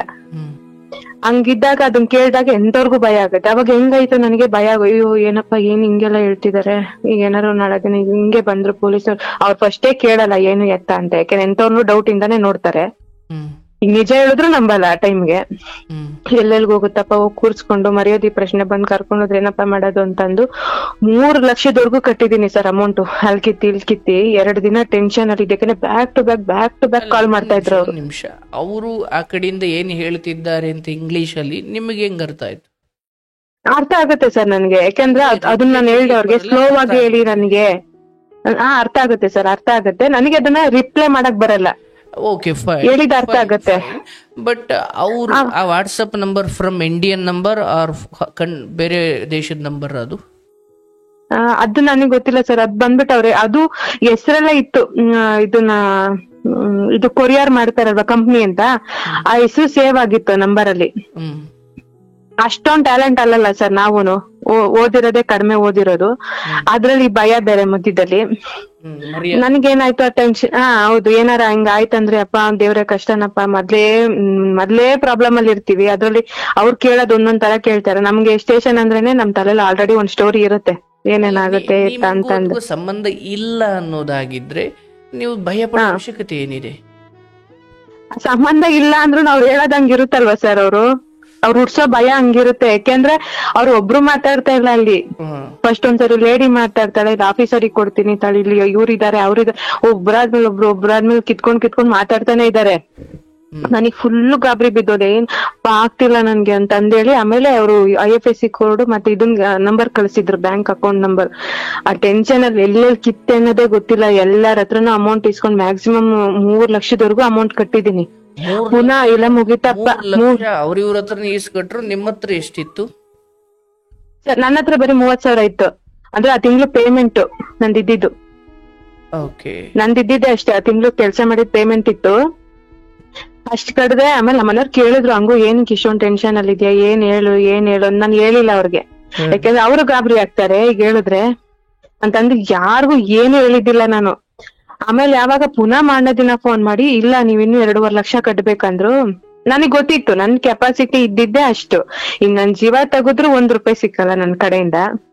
ಇನ್ನೇನ್ ಮಾಡ್ತಾರೆ ಕೊನೆಗೋಗಿ ಕುಷ್ಟಿ. ನಾನ್ ಆಲ್ರೆಡಿ ನಾನ್ ಡಿಸೈಡ್ ಆಗ್ಬಿಟ್ಟಿದ್ದೆ, ಇನ್ನ ಆಗಲ್ಲ, ನಾನೇ ಏನಾರು ಮಾಡ್ಕೊಂಡ್ಬಿಡ್ಬೇಕು, ಅಷ್ಟು ಪ್ಯಾನಿಕ್ ಆಗೋಗಿದ್ದೆ ಆಲ್ರೆಡಿ. ಇನ್ನೇನ್ ಅವ್ರು ತಗೊಂಡೋಗ್ ನನ್ ಡೆಡ್ ಬಾಡಿ ತಗೊಂಡೋಗ್ಬೇಕಷ್ಟೇ ಅಂದ್ಬಿಟ್ಟು, ಸರ್ ಒಂದ್ ಕೆಲ್ಸ ಮಾಡಿ, ನಾನೇನ್ ಅಮೌಂಟ್ ಕಳ್ಸಿದೀನಿ ದಯವಿಟ್ಟು ಅದನ್ನ ವಾಪಸ್ ಕಳ್ಸಿ, ರೆಸಿಪ್ಟ್ ಏನಿದೆ ಅದ್ ಕಳ್ಸಿ, ನಾನೇ ಸ್ಟೇಷನ್ಗೆ ಹೋಗ್ಬಿಡ್ತೀನಿ, ಇನ್ನೇನು ಉಳ್ದಿಲ್ಲ ನನ್ನ ಹತ್ರ ಕಳ್ಕೊಳಕ್ಕೆ. ಆಲ್ರೆಡಿ ಎಲ್ಲಾ ಕಡೆ ಕಿತ್ಬಿಟ್ಟಿದೀನಿ, ನಾನೇನ್ ಅಷ್ಟೊಂದ್ ವ್ಯವಹಾರಸ್ಥಳು ಅಲ್ಲ ಎಲ್ಲಾ ಕಡೆ ನಾನು ವ್ಯವಹಾರ ಮಾಡಕ್ಕೆ. ಇದೇ ದೊಡ್ಡ ಅಮೌಂಟ್ ನಾನು ಹೊಂಚಿರೋದು, ದಯವಿಟ್ಟು ವಾಪಸ್ ಕಳಿಸ್ಬಿಡಿ, ನಾನೇ ಹೋಗ್ಬಿಡ್ತೀನಿ ಸ್ಟೇಷನ್ಗೆ ಅಂತ. ಹಂಗ ಹೇಳ್ದಾಗ ಕಳಿಸ್ತೀನಿ ಅಂತ ಹೇಳಿ ಕಟ್ ಮಾಡಿದವ್ರು ಕಾಲು. ಕೊನೆಗ್ ನಾನೇ ಕಾಲ್ ಮಾಡಿದ್ರು ಎತ್ತಾ ಇಲ್ಲ, ಮೆಸೇಜ್ಗೂ ರಿಪ್ಲೈ ಮಾಡ್ತಾ ಇಲ್ಲ. ಎಷ್ಟು ಮೆಸೇಜ್ ಹಾಕಿದ್ರು ರಿಪ್ಲೈ ಮಾಡ್ತಾ, ಕಾಲ್ ಮಾಡಿದಂತ ಪಿಕ್ಕೇ ಮಾಡ್ತಾ ಇಲ್ಲ. ಅವಾಗ ನನ್ಗೆ ಫುಲ್ ಟೆನ್ಷನ್ ಆಯ್ತು, ಇವರೇ ಫ್ರಾಡ್ಸ್, ಇವ್ರು ಈ ತರ ಮಾಡ್ತಿದಾರೆ. ಆಮೇಲೆ ನಮ್ಮ ಮನೆಯವ್ರು ಕೇಳಿದ್ರು, ಅವ್ರು ಜಗಳ ಮಾಡಿ ಕೇಳಿದ್ರು, ಏನ್ಕ್ ಇಷ್ಟೊಂದ್ ಟೆನ್ಷನ್ ಆಗಿದೆ, BP ಜಾಸ್ತಿ ಆಗಿದೆ, ನಿನ್ ಮುಖ ಎಲ್ಲ ಊದ್ಕೊಂಡಿದೆ, ನಿಜ ಹೇಳ ಏನಾಯ್ತು ಅಂತ. ಎಷ್ಟು ಕೇಳಿದ್ರು ಹೇಳಿದ್ದಿಲ್ಲ ನಾನು ಅವ್ರಿಗೆ. ಆಮೇಲೆ ಫುಲ್ ಜಗಳ ಮಾಡಿದ್ರು, ಏನಾಯ್ತು ಹೇಳು, ನಿಜ ನೀನ್ ಟೆನ್ಷನ್ ಅಲ್ಲಿ ಇದೆಯಾ ಗೊತ್ತು, ನೀನ್ ನಾರ್ಮಲ್ ಆಗಿಲ್ಲ ಹೇಳು ಅಂತ ಫುಲ್ ಫೋರ್ಸ್ ಮಾಡಿದ್ದಕ್ಕೆ ಹಿಂಗ ಆಯ್ತಂತ ಎಲ್ಲಾ ಡೀಟೇಲ್ ಆಗಿ ಹೇಳ್ದೆ. ಅವಾಗ ಹಂಗ ಹೇಳದ್ಮೇಲೆ ನಮ್ಮ ಮನೆಯವ್ರು, ಇದೆಲ್ಲ ಫ್ರಾಡ್ ಕಣೆ, ನೀನ್ ನ್ಯೂಸ್ ನೋಡ್ತಾ ಇಲ್ವಾ, ಅಟ್ಲೀಸ್ಟ್ ನನ್ಗೆ ಹೇಳಿದ್ರೆ ಆಗ್ತಿತ್ತು, ನೀನು ಗೊತ್ತು ನೀ ಭಯ ಬಿದ್ದಿದ್ಯಾ ಅಂತ ಗೊತ್ತಾಗ್ತಿದೆ, ಬಟ್ ಆದ್ರೂ ನೀನ್ ಒಂದ್ ಮಾತು ಹೇಳ್ಬೋದಿತ್ತು. ಈಗ ಇದನ್ನೇ ಅವ್ರು ಬಂಡವಾಳ ಇಟ್ಕೊಂಡ್ ಈ ತರ ಮಾಡ್ತಾರೆ. ಸರಿ ಆಯ್ತು ಅಂದ್ಬಿಟ್ಟು ಸೈಬರ್ ಅವ್ರಿಗೆ ನಂಬರ್ ತಗೊಂಡು ಅವತ್ ನೈಟೇ ಕಂಪ್ಲೇಂಟ್ ಮಾಡಿದ್ವಿ ಸರ್. ಅದನ್ನ ಕಂಪ್ಲೇಂಟ್ ಮಾಡಿ ಮಾರನೇ ದಿನ ಅದನ್ನ PDF ಅವ್ರಿಗೆ ಕೊಡ್ಬೇಕಂತ ಹೇಳಿದ್ರು ಅವರು ಫೋನಲ್ಲಿ ಎಲ್ಲ ಡೌನ್ಲೋಡ್ ಮಾಡ್ಕೊಂಡು. ಸರಿ ಮಾರನೇ ದಿನ ಸ್ಟೇಷನ್ಗೆ ಹೋದ್ವಿ. ಅವರು ಒಂಥರ ಮಾತಾಡ್ತಾರೆ ಸರ್, ಎಂಟ್ರೆನ್ಸ್ ಅಲ್ಲಿ ಹೋಗ್ತಿದ್ದಂಗೆ ನಾವ್ ಮೊದ್ಲೇ ಒಂದ್ ಇರುತ್ತೆ, ಕರ್ಮ ಮತ್ತೆ ಪುನಃ ಇಲ್ಲಿಗೆ ಬರಂಗಾಯ್ತಲ್ಲಪ್ಪ ಅಂತ ಹೋದ್ವಿ. ಅವ್ರ ಹಂಗೆ ರೇಖೆ ಬಿಟ್ರು, ಅವರು ಎಂಟ್ರೆನ್ಸ್ ಅಲ್ಲಿ ಕೂತಿರ್ತಾರಲ್ವಾ ಅವರು, ಏನ್ರಮ್ಮ ಅಷ್ಟೊಂದ್ ಹೆಚ್ಚಾಗಿದ್ರೆ ನಮಗ್ ಕೊಡಿ, ಎಂತೆಂತವ್ರಗ ಕೊಟ್ಟಿ ಕಳ್ಕೊಂತೀರಾ, ಎಂತರ ಮಕಾನ ಒಂಥರ ಮಾಡ್ಕೊಂಡ್ ಹೇಳಿದ್ರು ಅವ್ರು. ನಂಗೆ ಅಲ್ಲೇ ಅಳು ಬಂದ್ಬಿಡ್ತು, ಏನಪ್ಪಾ ಈ ತರ ಎಲ್ಲ ಮಾತಾಡ್ತಾರೆ, ಆಲ್ರೆಡಿ ದುಡ್ಡು ಕಳ್ಕೊಂಡು ನಾವೇ ಟೆನ್ಷನ್ ಅಲ್ಲಿದ್ದು ಈ ತರ ಇದನ್ನ ಈಗ ಹೆಂಗಪ್ಪ ರಿಟರ್ನ್ ಕೊಡೋದು, ಆ ಟೆನ್ಷನ್ ಅಲ್ಲಿ ನಾವಿರ್ತೀವಿ. ಏನೋ ಒಂದ್ ಸ್ವಲ್ಪ ಹೆಲ್ಪ್ ಮಾಡ್ತಾರೆ ಅಂತ ಬಂದ್ರೆ ಇವ್ರು ಇದೇ ತರ ಮಾಡ್ತಾರೆ. ಬಟ್ ಇನ್ಸ್ಪೆಕ್ಟರ್ ಒಳ್ಳೆಯವರು ಸರ್ ಅವರು, ಹೋಗ್ತಿದ್ದಂಗೆ ಹೇಳಿದ್ರು, ಬರೀ ನಿನಗೆ ಈ ತರ ಫೋನಲ್ಲಿ ಅಡ್ರೆಸ್ ಇದಾರಮ್ಮ, ಅದು ಡೀಟೇಲ್ಸ್ ಎಲ್ಲ ಕರೆಕ್ಟ್ ಆಗಿ ಹೇಳಿದ್ರಲ್ಲ ಸರ್. ಇದಕ್ಕೆ ನೀವು ಮಾಲ್ಗಳಲ್ಲಿ ಹಾಸ್ಪಿಟ್ಲ್ಗಳಲ್ಲಿ ಡೀಟೇಲ್ಸ್ ಕೊಟ್ಟಿರ್ತೀರಲ್ಲ ಅದನ್ನೆಲ್ಲ ಅವ್ರು ಮಾರ್ಕೊಂಡ್ಬಿಟ್ಟಿರ್ತಾರೆ. ಸೊ ಹಂಗಾಗಿ ಅವ್ರ ಪಕ್ಕ ಡೀಟೇಲ್ಸ್ ಎಲ್ಲಾನು ಹೇಳ್ತಾರೆ, ಈ ಅಡ್ರೆಸ್ ಇಂದ ಹಿಡಿದು ಎಲ್ಲ ಪಕ್ಕ ಅವ್ರು ಹೇಳ್ತಾರೆ. ಹಂಗಾಗಿ ನೀವು ಎಲ್ಲ ಕರೆಕ್ಟ್ ಆಗಿ ಹೇಳ್ತಿದಾರಲ್ಲ, ಸೊ ಏನೋ ಆಗಿರುತ್ತೆ ಅಂತ ನೀವು ನಂಬ್ತೀರಾ. ಕೆಲವು ಸರಿ ಯೂನಿಫಾರ್ಮ್ ಹಾಕೊಂಡೆ ವಿಡಿಯೋ ಕಾಲ್ ಮಾಡ್ತಾರೆ, ಮಾಡಿ ಈ ತರ ಎಲ್ಲ ಹೇಳ್ತಾರೆ. ತುಂಬಾ 1000 ಕೇಸ್ಗಳು ಬರ್ತವೆ ನಮ್ಗೆ ಈ ತರ. ಮ್ಯಾಕ್ಸಿಮಮ್ ಟ್ರೈ ಮಾಡ್ತೀವಮ್ಮ ನಾವು ಅದನ್ನ ರಿಟರ್ನ್ ಕೊಡ್ಸಕ್ಕೆ. ಸರಿ ರಿಟರ್ನ್ ಕಂಪ್ಲೇಂಟ್ ಕೊಟ್ಬಿಟ್ಟು ಹೋಗಿ ಅಂತ ಹೇಳಿದ್ರು. ಸೊ ನಾವ್ ಬಂದ್ವಿ. ಈಗ್ಲೂ ಸುಧಾ ನನ್ಗೆ ಅದ್ರಿಂದ ಈಚೆ ಬರಕಾಗ್ತಿಲ್ಲ ಸರ್. ಅದು ಯಾಕೆಂದ್ರೆ ಈಗ ಅಮೌಂಟ್ ಏನೋ ನೀವೇ ಹೇಳ್ತಿದ್ದೀರಾ, ಅದನ್ನ ಜಸ್ಟ್ ಅದು ಪೇಪರು, ಅದಕ್ಕೆ ದುಡಿಬಹುದು ನಾವು 1000 ಇದ್ರುನು ಅಂತಂದು. ಬಟ್ ಆದ್ರೂ ಎಲ್ಲೋ ಒಂದ್ ಕಡೆ ಅದು ನನ್ಗೆ ಯಾವ ತರ ಯೂಸ್ ಮಾಡ್ಕೊಂತಾರೆ ಜನನ. ಮೊದ್ಲೇ ನಾವು 1000 ಪ್ರಾಬ್ಲಮ್. ಈಗ ನನ್ಗೆ ಹರ್ನಿಯಾ ಇತ್ತು ಸರ್, ನನಗೆ ಈಗ್ಲೂ ಪ್ರೆಸೆಂಟ್ ನಾನು ಅದೇ ಪೇಷಂಟೇನೆ. ಅದಕ್ಕೆ ಸಾಲ ಮಾಡಿ ಆಪರೇಷನ್ ಮಾಡಿಸ್ಕೊಳಕ್ಕೆ ನಾನು ಯೋಚನೆ ಮಾಡ್ತಾ ಇದ್ದೆ. ಸಾಲ ಮಾಡಿ ಆಪರೇಷನ್ ಮಾಡಿಸ್ಕೊಳಕ್ ಬೇಡ, ವೇಟ್ ಮಾಡೋಣ ಅಂತ ಅನ್ಕೊಂಡೆ ಕಳ್ಕೊಂಡು. ಏನ್ ಸರ್? ಇಯಾಟಸ್ ಹರ್ನಿಯಾನ? Umbilical hernia sir. ಓಕೆ. ಹಂಗಾಗಿ ಅದನ್ನೇ ನಾನು ಯೋಚನೆ ಮಾಡ್ಕೊಂಡು, ನಮ್ 1000 ಪ್ರಾಬ್ಲಮ್ ಇತ್ತಂದ್ರು ನಾವ್ ಯೋಚನೆ ಮಾಡ್ಕೊಂಡು ಸಾಲ ಮಾಡೋದ್ ಬೇಡ, ಇದು ಉಂಡಂಗಲ್ಲ ತಿಂದಂಗಲ್ಲ ಯಾರ್ದೋ ಬಾಯಿಗೆ ಹಾಕೋಕೋಸ್ಕರ ಈಗ ಸಾಲ ಮಾಡಿ ಈಗ ಅದನ್ನ ತೀರ್ಸಕ್ಕೆ ನಾನು ವರ್ಷಗಟ್ಲೆ ದುಡಿಬೇಕಲ್ವಾ. ಯಾಕೆಂದ್ರೆ ಆಮೇಲೆಲ್ಲ ಯೋಚನೆ ಮಾಡಿದೆ, ಏನ್ ಲೈಫ್ ಲಾಂಗ್ ಬರೀ ಇದೇ ಆಗೋಯ್ತು. ಈಗ ಲಾಸ್ಟ್ ಒಂದ್ ಕರೋನಾ ಟೈಮಲ್ಲಿ ನಾವ್ ಪೀಸ್ ವರ್ಕ್ ಮಾಡ್ತಿದ್ದ ಒಂದ್ ಕೈ ಎತ್ಬಿಟ್ಟು ಹೋದ, ಅವಾಗ ಒಂದ್ 50,000 ಹೋಯ್ತು. ಅವಾಗ್ಲೂ ಸ್ಟೇಷನ್ ಹೋಗ್ಬೇಕಲ್ಲ ಅನ್ನೋ ಕಾರಣಕ್ಕೆ ಹೋಗ್ಲಿಲ್ಲ ಆಗ್ಲೂನು. ಯಾಕಂದ್ರೆ ಏನು ಪ್ರೂಫ್ ಇಲ್ಲ ನಾವ್ ಪೀಸ್ ವರ್ಕ್ ಅಲ್ಲಿ ಮಾಡೋದಿಕ್ಕೆ, ಒಂದ್ ಪೇಮೆಂಟ್ ಸ್ಲಿಪ್ ಇಲ್ಲ ಏನಿಲ್ಲ. ಬಟ್ ಯಾವ ಇದಕ್ ಬೇಸ್ ಮೇಲೆ ಹೋಗಿ ಕೇಳಕ್ಕಾಗತ್ತೆ ನಮ್ಗೆ ಅವ್ರು ಕೊಟ್ಟಿಲ್ಲ ಮಾಡಿಲ್ಲ ಅಂತಂದೇಳಿ. ಬರೀ ಪ್ರಪಂಚನೇ ಮೋಸದಿಂದ ನಡೀತಾ ಇದೆಯಲ್ಲ ಅಂತಂದು ಅದೇ ಒಂದ್ ತಿಂಗಳಿಂದ ಹಂಗೆ ಸ್ಟ್ರೆಸ್ ಅಲ್ಲಿ ಇದ್ದಿದ್ದು ನಮ್ಮ ಮನೆಯವ್ರು ಹೇಳ್ತಾ ಇದ್ರು, ಒಂದ್ಸರಿ ನೀವ್ ಅವ್ರ ಹತ್ರ ಮಾತಾಡಿ ನಿಮ್ಗೆ ರಿಲ್ಯಾಕ್ಸ್ ಆಗತ್ತೆ. ಆ ಕ್ಷಣ ನನ್ಗೆ ಏನ್ ಅನ್ನಿಸ್ತು ಅಂದ್ರೆ ದೇವರೇ ಇಲ್ಲ ಅನ್ನೋ ತರ ಬಂದ್ಬಿಡ್ತು ಸರ್. ಯಾಕೆಂದ್ರೆ ನನ್ ಚಿಕ್ಕವಳಿದ್ದಾಗಿಂದನು ದೇವ್ರು ಆತರ ಆ ಮೈಂಡ್ ಅಲ್ಲೇ ಬಂದು, ಈವನ್ ಈಗ್ಲೂ ಕೂಡ ನಾನು ಲಲಿತಾ ಸಹಸ್ರನಾಮ ಓದ್ತಾ ಇದ್ದೆ. ಅಷ್ಟೆಲ್ಲಾ ಮಾಡ್ಕೊಂಡ್ ಬಂದು ನನ್ನನ್ನೇ ಟಾರ್ಗೆಟ್ ಮಾಡಿ ಮಾಡಿದ್ರೆ ನನ್ಗೆ ಯಾಕೆ ಕಾಯ್ಲಿಲ್ಲ? ಮತ್ತೆ ನನ್ಗೊಂದು ನಾಲೆಡ್ಜ್ ಕೊಡ್ಬೋದಿತ್ತಲ್ವಾ, ಒಂದ್ ಎಚ್ಚರಿಕೆ ಕೊಡ್ಬೋದಿತ್ತಲ್ವಾ ನನ್ಗೆ, ಯಾಕಾಗ್ಲಿಲ್ಲ ಆತರ? ಇಲ್ಲ ಬಿಡು, ಯಾ ದೇವ್ರು ಇಲ್ಲ ಏನಿಲ್ಲ ಅಂತ ಡಿಸಿಷನ್ ಬಂದ್ಬಿಟ್ಟು ನಾನು ಚರ್ಚಿಗೆ ಹೋಗ್ತಾ ಇದ್ದೆ. ಯಾಕೆಂದ್ರೆ ಅವರೆಲ್ಲ ಹೇಳ್ತಿದ್ರು ಜೀಸಸ್ ಇದ್ದಾರೆ, ಅವ್ರು ಕಾಪಾಡ್ತಾರೆ ಆತರ. ಈಗ ಒಂದ್ 3 ದಿವಸದಿಂದ ನಾನ್ ಮನೇಲಿ ಪೂಜೆ ಮಾಡ್ತಾ ಇರೋದು ಸರ್. ಕರೆಕ್ಟ್ ಆಗಿ ಹೇಳ್ಬೇಕಂದ್ರೆ 3 days ಆಯ್ತು ಅಷ್ಟೇ. ಇಲ್ಲ ಸರ್, ಈಗ ಅವ್ನು ನಾನು ಪ್ರೇ ಮಾಡ್ತಾ ಇಲ್ಲ. ಅದಕ್ಕೂ ರೀಸನ್ ಇದೆ. ನಮ್ಮ ಮನೆಯವ್ರು ಕೇಳ್ತಾನೆ ಇದ್ರು, ನೀನ್ ರಾಯರ್ನ ಅಷ್ಟೊಂದ್ ನಂಬ್ತಿಯಲ್ವಾ ಅನು, ಬಟ್ ಏನಕ್ಕೆ ಈ ತರ ಸಡನ್ ಆಗಿ ಎಲ್ಲಾ ಡ್ರಾಪ್ ಔಟ್ ಮಾಡ್ತಾ ಇದ್ಯಾ, ಒಂದ್ ಪೂಜೆ ಮಾಡ್ತಾ ಇಲ್ಲ ಮನೇಲಿ? ಯಾಕೆಂದ್ರೆ ಸಾಲದಕ್ಕೆ ನನ್ಗೆ ಈಗ ಅಮೌಂಟ್ ಇಸ್ಕೊಂಡಿದ್ನಲ್ಲ ಸರ್, ರಿಟರ್ನ್ ಕೊಡ್ಬೇಕಲ್ಲ. ಅವ್ರ ಆಡಿದ ಮಾತುಗಳು ನನ್ಗೆ ತುಂಬಾನೇ ಚುಚ್ಚಿಬಿಡ್ತು ಕೊಟ್ಟಿರೋರೆಲ್ಲ. ಯಾಕೆಂದ್ರೆ ಎಷ್ಟೋ ನಾನು ಹೆಲ್ಪ್ ಮಾಡಿದೀನಿ, ಸಾಕಷ್ಟು ಮಾಡಿದೀನಿ ನನ್ನ ಕೈಲಿ. ಅದೊಂದು ದೇವ್ರು ನನ್ಗೆ ಎಷ್ಟು ಕೊಟ್ಟಿದ್ದಾನೋ ಅಷ್ಟೊಂದು ಮಾಡಿದೀನಿ. ಈ ಕಷ್ಟ ಅಂತ ಹೇಳ್ದಾಗ ನನ್ನ ಹತ್ರ ಇಲ್ದಿದ್ರು ನಾನು ಕೊಟ್ಟಿದ್ದೀನಿ. ಬಟ್ ಇದೊಂದು ಟೈಮ್ ನಾನು ಎಡವಟ್ ಮಾಡ್ಕೊಂಡಿದ್ದೀನಿ ಅನ್ನೋ ಕಾರಣಕ್ಕೆ ಅಂದೇ ಇರೋ ಮಾತುಗಳಿಲ್ಲ. ಅಷ್ಟೆಲ್ಲ ಕೇಳ್ದಾಗ ಅನ್ಸುತ್ತೆ ಏನ್ ಮಾಡಿ ಏನು ಪ್ರಯೋಜನ. ಈಗ ನಮ್ಮ ಮನೆಯವ್ರು ಹೇಳ್ತಿದ್ರು, ನೀನ್ ನಂಬ್ತೀಯ ಜನನ, ಬೇಗ ನಂಬ್ತೀಯ ನೋಡ್, ನೀನ್ ಯಾರ್ ನಮ್ದಾಗ ಈಗ ಅವರ ಹೆಂಗ್ ಚುಚ್ಚಿ ಮಾತಾಡ್ತಿದ್ದಾರೆ. ಯಾಕೆಂದ್ರೆ ಆ ಟೈಮಲ್ಲಿ ನಾವ್ ಬೇಡ ಅಂದ್ರೂ ಕಣ್ಣೀರ್ ತೋಡ್ಕೊಂಡ್ ಬರ್ತಾನೆ ಇರುತ್ತದು, ಹೈಡ್ ಮಾಡಕ್ ಆಗಲ್ಲ ನಾವ್ ಅದನ್ನ. ಹಂಗಾಗಿ ಅವರೇ ಹೇಳ್ತಿದ್ರು, ನೋಡ್ ನೀನ್ ಇಷ್ಟು ವರ್ಷ ನಾನು ಹೇಳ್ತೀನಿ ನಂಬಬೇಡ, ಯಾರನ್ನ ನಂಬಬೇಡ ಅಂತೀನಿ, ಬೇಡ ನಮ್ದು ಎಷ್ಟಿದೆ ಅಷ್ಟ್ ನೋಡ್ಕೊಳ್ಳೋಣ ಅಂತ. ಬಟ್ ನೀನ್ ಕೇಳಲ್ಲ ಮಾತುಗಳನ್ನ. ಈಗ ನೋಡು, ಈಗ ಏನೋ ಒಂದ್ ಸ್ವಲ್ಪ ಎಡವಟ್ಟಾಗಿರೋದಕ್ಕೆ ಈಗ ಅವ್ರವ್ರ ಎಷ್ಟೆಷ್ಟ್ ಮಾತಾಡ್ತಾರೆ. ಅವಾಗ ಏನಾಯ್ತು, ನನ್ಗೆ ಎಲ್ಲ ಒಟ್ಟಿಗೆ ಪ್ರೆಷರ್ ಆಯ್ತು ತಲೆಲಿ. ಏನ್ ಹುಡ್ಕೊಂತು ಪ್ರಪಂಚದಲ್ಲಿ ನನಗೆ. ಎಷ್ಟು ಯಾರಿಗ ಏನೇ ಮಾಡಿದ್ರು ಕೊನೆಗೆ ಈ ತರ ಚೀತು ಅಂತ ಅನ್ಸ್ಕೊಂಡ ತಪ್ಲಿಲ್ಲ. ಎಷ್ಟೇ ಒಳ್ಳೇದ್ ಯೋಚನೆ ಮಾಡಿ ಸರ್, ಎಷ್ಟೇ ಒಳ್ಳೆ ಥಿಂಕ್ ಮಾಡಿದ್ರು ಫೈನಲ್ ಏನೋ ಒಂದ್ ಆಯ್ತು ಅಂದಾಗ ಹಿಂಗೆ ಉಲ್ಟಾ ಡೆಡ್ ಆಪೋಸಿಟ್ ತಿರ್ಕೊಂಡ್ಬಿಟ್ಟಾಗ ಅಲ್ಲಿಗೆ ಮನುಷ್ಯಂಗ್ ಬೆಲೆ ಸಿಕ್ಕಿಲ್ಲ. ಸಿಕ್ಕಿದ್ ಕೊನೆಗ್ ದುಡ್ಡಿಗೆ ಸಿಕ್ತಲ್ವಾ. ಮನುಷ್ಯಂಗೆ ಏನ್ ಬೆಲೆ ಸಿಕ್ತು? ಈಗ ಅಯ್ಯೋ ಪಾಪ ಅನ್ನೋದಕ್ಕೆ ಏನ್ ಸಿಕ್ತು? ಈಗ ಯಾರಿಗೋ ನಾವ್ ಅಯ್ಯೋ ಪಾಪ ಅಂದಾಗ ದೇವ್ರು ನಮ್ಗೆಲ್ಲ ಒಂದ್ ಕಡೆ ಕಾಪಾಡ್ತಾನೆ ಅಷ್ಟೇ. ನನ್ ಕಾನ್ಸೆಪ್ಟ್ ಇದ್ದಿದ್ದು. ನನ್ಗೀಗ ದೇವ್ರ ಪೂಜೆ ಮಾಡ್ಬೇಕು ಇದೆಲ್ಲ ಸೆಕೆಂಡ್ರಿ. ನೀನ್ ನಿಯತ್ತಾಗಿದ್ಯಾ, ನೀನ್ ಒಳ್ಳೆ ತರ ನಡ್ಕೊಂತೀಯ, ದೇವ್ರ ನಿಂಗೆ ಯಾವ್ದಾರ ರೂಪದಲ್ಲಿ ಕಾಪಾಡ್ತಾನೆ ಅನ್ನೋದಷ್ಟೇ ನನ್ ತಲೆಯಲ್ಲಿ ಇದ್ದಿದ್ದು. ಬಟ್ ಈ ತರ ಹಿಂಗಾದಾಗ ಎಲ್ಲಾರ ತರ ರಿಯಾಕ್ಷನ್ ಗಳು ನೋಡಿದಾಗ ನನ್ಗೆ ಅವೆಲ್ಲ ಸುಳ್ಳು ಅನ್ಸ್ಬಿಡ್ತು. ಈ ಪಾಪ ಕರ್ಮ ಧರ್ಮ ಇವೆಲ್ಲ ಸುಳ್ಳು, ಇವೆಲ್ಲ ಏನೇನು ಒಳ್ಳೆ ಆ ಕಾನ್ಸೆಪ್ಟೇ ಸುಳ್ಳು. ಇಲ್ಲಿ ಎಲ್ಲ ಒಂಥರ ಏನೋ ಒಂಥರ ಮೈಂಡ್ ಬ್ಲಾಕ್ ಆಗಿ ಕೊನೆಗೆ ನಾನು ಇರ್ಲೇಬಾರ್ದು ಅಂತ ಅನ್ಸುತ್ತೆ. ಭಾವನೆ ಇದೆಯಾ ದೇವ್ರ ಬಗ್ಗೆ? ಇಲ್ಲ ಸರ್, ಈಗ ಪ್ರೆಸೆಂಟ್ ಆತರ ಇಲ್ಲ. ಈಗ 3 days ನಾನು ನಮ್ಮ ಮನೆಯವ್ರಿಗೆ ಹೇಳ್ತಾ ಇದ್ದೆ. ನಾನು ನಿಮ್ಮ ಪ್ರಶ್ನೆಗಳೇನಿದ್ದಾವೆ ನೀವು ಅದನ್ನು ಕೇಳಿ, ನಾನು ಅದ್ರ ಬಗ್ಗೆ ಮಾತಾಡ್ತೀನಿ. ಬಟ್ ಈಗ ನಿಮ್ಮ ಸದ್ಯದ ಪರಿಸ್ಥಿತಿ ಮತ್ತದೇ ದೇವರ ಬಗ್ಗೆ ನಾಸ್ತಿಕತೆ ಇದೆಯಾ? ಅಂದ್ರೆ ಯಾವ್ದು? ಇಲ್ಲ ಸರ್, ಆತರ ಇಲ್ಲ. ಅದಕ್ಕೂ ರೀಸನ್ ಇದೆ. ಈಗ ನಮ್ಮ ಮನೆಯವ್ರು ಕೇಳೋರು, ನೀನ್ ರಾಯರ್ನ ಅಷ್ಟೊಂದು ನಂಬ್ತೀಯಲ್ವಾ, ಏನಕ್ಕೆ ಈಗ ಸಡನ್ ಆಗಿ ನಾನು ಹೇಳ್ದೆ, ಈಗ್ಲೂ ನಾನು ರಾಯರ್ ನಂಬ್ತೀನಿ, ಇಲ್ಲ ಅಂತ ನಾನು ಹೇಳಲ್ಲ. ರಾಯರ್ ಹೇಳಿ, ನನಗ್ ಅವ್ರ ಭರವಸೆ ಕೊಡ್ಲಿ, ನಾನು ಇದೀನಮ್ಮ ನಿನ್ ಜೊತೆ, ಈಗ ಹೋಗ್ತಾ ಇರೋ ದಾರಿ ತಪ್ಪು, ನೀನ್ ಬಿಟ್ಬಿಡು, ನನ್ ಜೊತೆ ನೀನ್ ಇರು ಅಂತ ಅವ್ರು ಹೇಳಿ, ನಾನು ಈಗ್ಲೇ ಬಿಟ್ಬಿಡ್ತೀನಿ. ಆ ಚರ್ಚ್ಗೂ ಹೋಗಲ್ಲ, ಎಲ್ಗೂ ಹೋಗಲ್ಲ. ಅವ್ರು ಹೇಳಿ ನಾನ್ ಬಿಡ್ತೀನಿ. ಹಂಗ ಅನ್ವಾಗ್ಲೆ 1 ತಿಂಗಳಿಂದ ನಾನು ಆತರ ವಾದ ಮಾಡ್ಕೊಂಡ್ ಬಂದು, ಮೊನ್ನೆ 3 ದಿವಸದ ಮುಂಚೆ ಕನ್ಸಲ್ ಬಂದು ಹೇಳಿದ್ರು ರಾಯರ್. ಅವಾಗ ನಿಂಗೆ ಎಲ್ಲಾರ್ಗು ಕರ್ಮಫಲ ಅನ್ನೋದಿರುತ್ತೆ, ಅದು ಅವ್ರವ್ರು ಅನ್ಭವಿಸ್ಲೇಬೇಕು. ನಿಂದು ಇತ್ತು, ನಿಂದು ಕಳೀತು, ನಾನ್ ಇರ್ತೀನಮ್ಮ, ನೀನ್ ಹೋಗ್ತಾ ಇರೋ ದಾರಿ ತಪ್ಪು ಅಂತ ಹೇಳಿದ್ಮೇಲೆ ಅವತ್ ಮಾರನೇ ದಿವ್ಸದಿಂದಾನೆ ನಾನ್ ಪೂಜೆ ಮಾಡಕ್ ಸ್ಟಾರ್ಟ್ ಮಾಡಿದ್ದು. ಕೊನೆಗ್ ನಾನ್ ಅನ್ಕೊಂಡಿದ್ದಾಯ್ತು ಬಿಡು, ಅದಿತ್ತು ಹೋಯ್ತು ಅಂದ್ಮೇಲೆ ನಾನು ಅದ್ರ ಬಗ್ಗೆ ತಲೆ ಕೆಡ್ಸ್ಕೊಳೋದ್ ಬೇಡ ಅಂತ ಅಂದೇಳಿ ಈಗ ಒಂದ್ ಸ್ವಲ್ಪ ಮೈಂಡ್ ಕ್ಲಿಯರ್ ಆಗಿದೆ ಸರ್ ನನ್ಗೆ.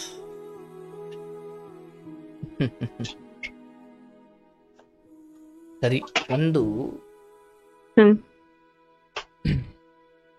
ಹಣದ ವಿಚಾರ ಆಯ್ತು ತಾಯಿ. ನೀನಲ್ಲಿ ಆ ಪರಿಸ್ಥಿತಿಗೆ ನೀನ್ ಹಾಗೆ ನಡ್ಕೊಂಡಿದ್ದೀಯಾ, ಅದಕ್ಕೆ ತಕ್ಕಂತೆ ದುಡ್ಡು ಕೊಟ್ಟವರು ದುಡ್ಡು ಹೆಚ್ಚಾಗಿ ಕೊಟ್ಟಿಲ್ಲ, ನೀನು ಕೇಳಿದೆಯೇ ಕೊಟ್ಟಿದ್ದಾರೆ. ವಾಪಸ್ ಕೊಡದೆ ಅಂದ್ರೆ ದಾನವಾಗಿ ಕೊಟ್ಟಾಗ ಯಾರು ಸಹಾಯ ಮತ್ತೆ ವಾಪಸ್ ಕೇಳಲ್ಲ, ಸಾಲವಾಗಿ ಕೊಟ್ಟಾಗ ಕೇಳ್ತಾರಲ್ಲವಾ? ಹೌದು ಸರ್. ಆದ್ರೆ ಅರ್ಥ ಮಾಡ್ಕೊಳ್ಳಿ, ನಾನು ಈ ಪರಿಸ್ಥಿತಿಗೆ ಬರ್ಲಿಕ್ಕೆ ಮೂಲ ಕಾರಣ ಏನು? ನನ್ನ ಅಜ್ಞಾನ.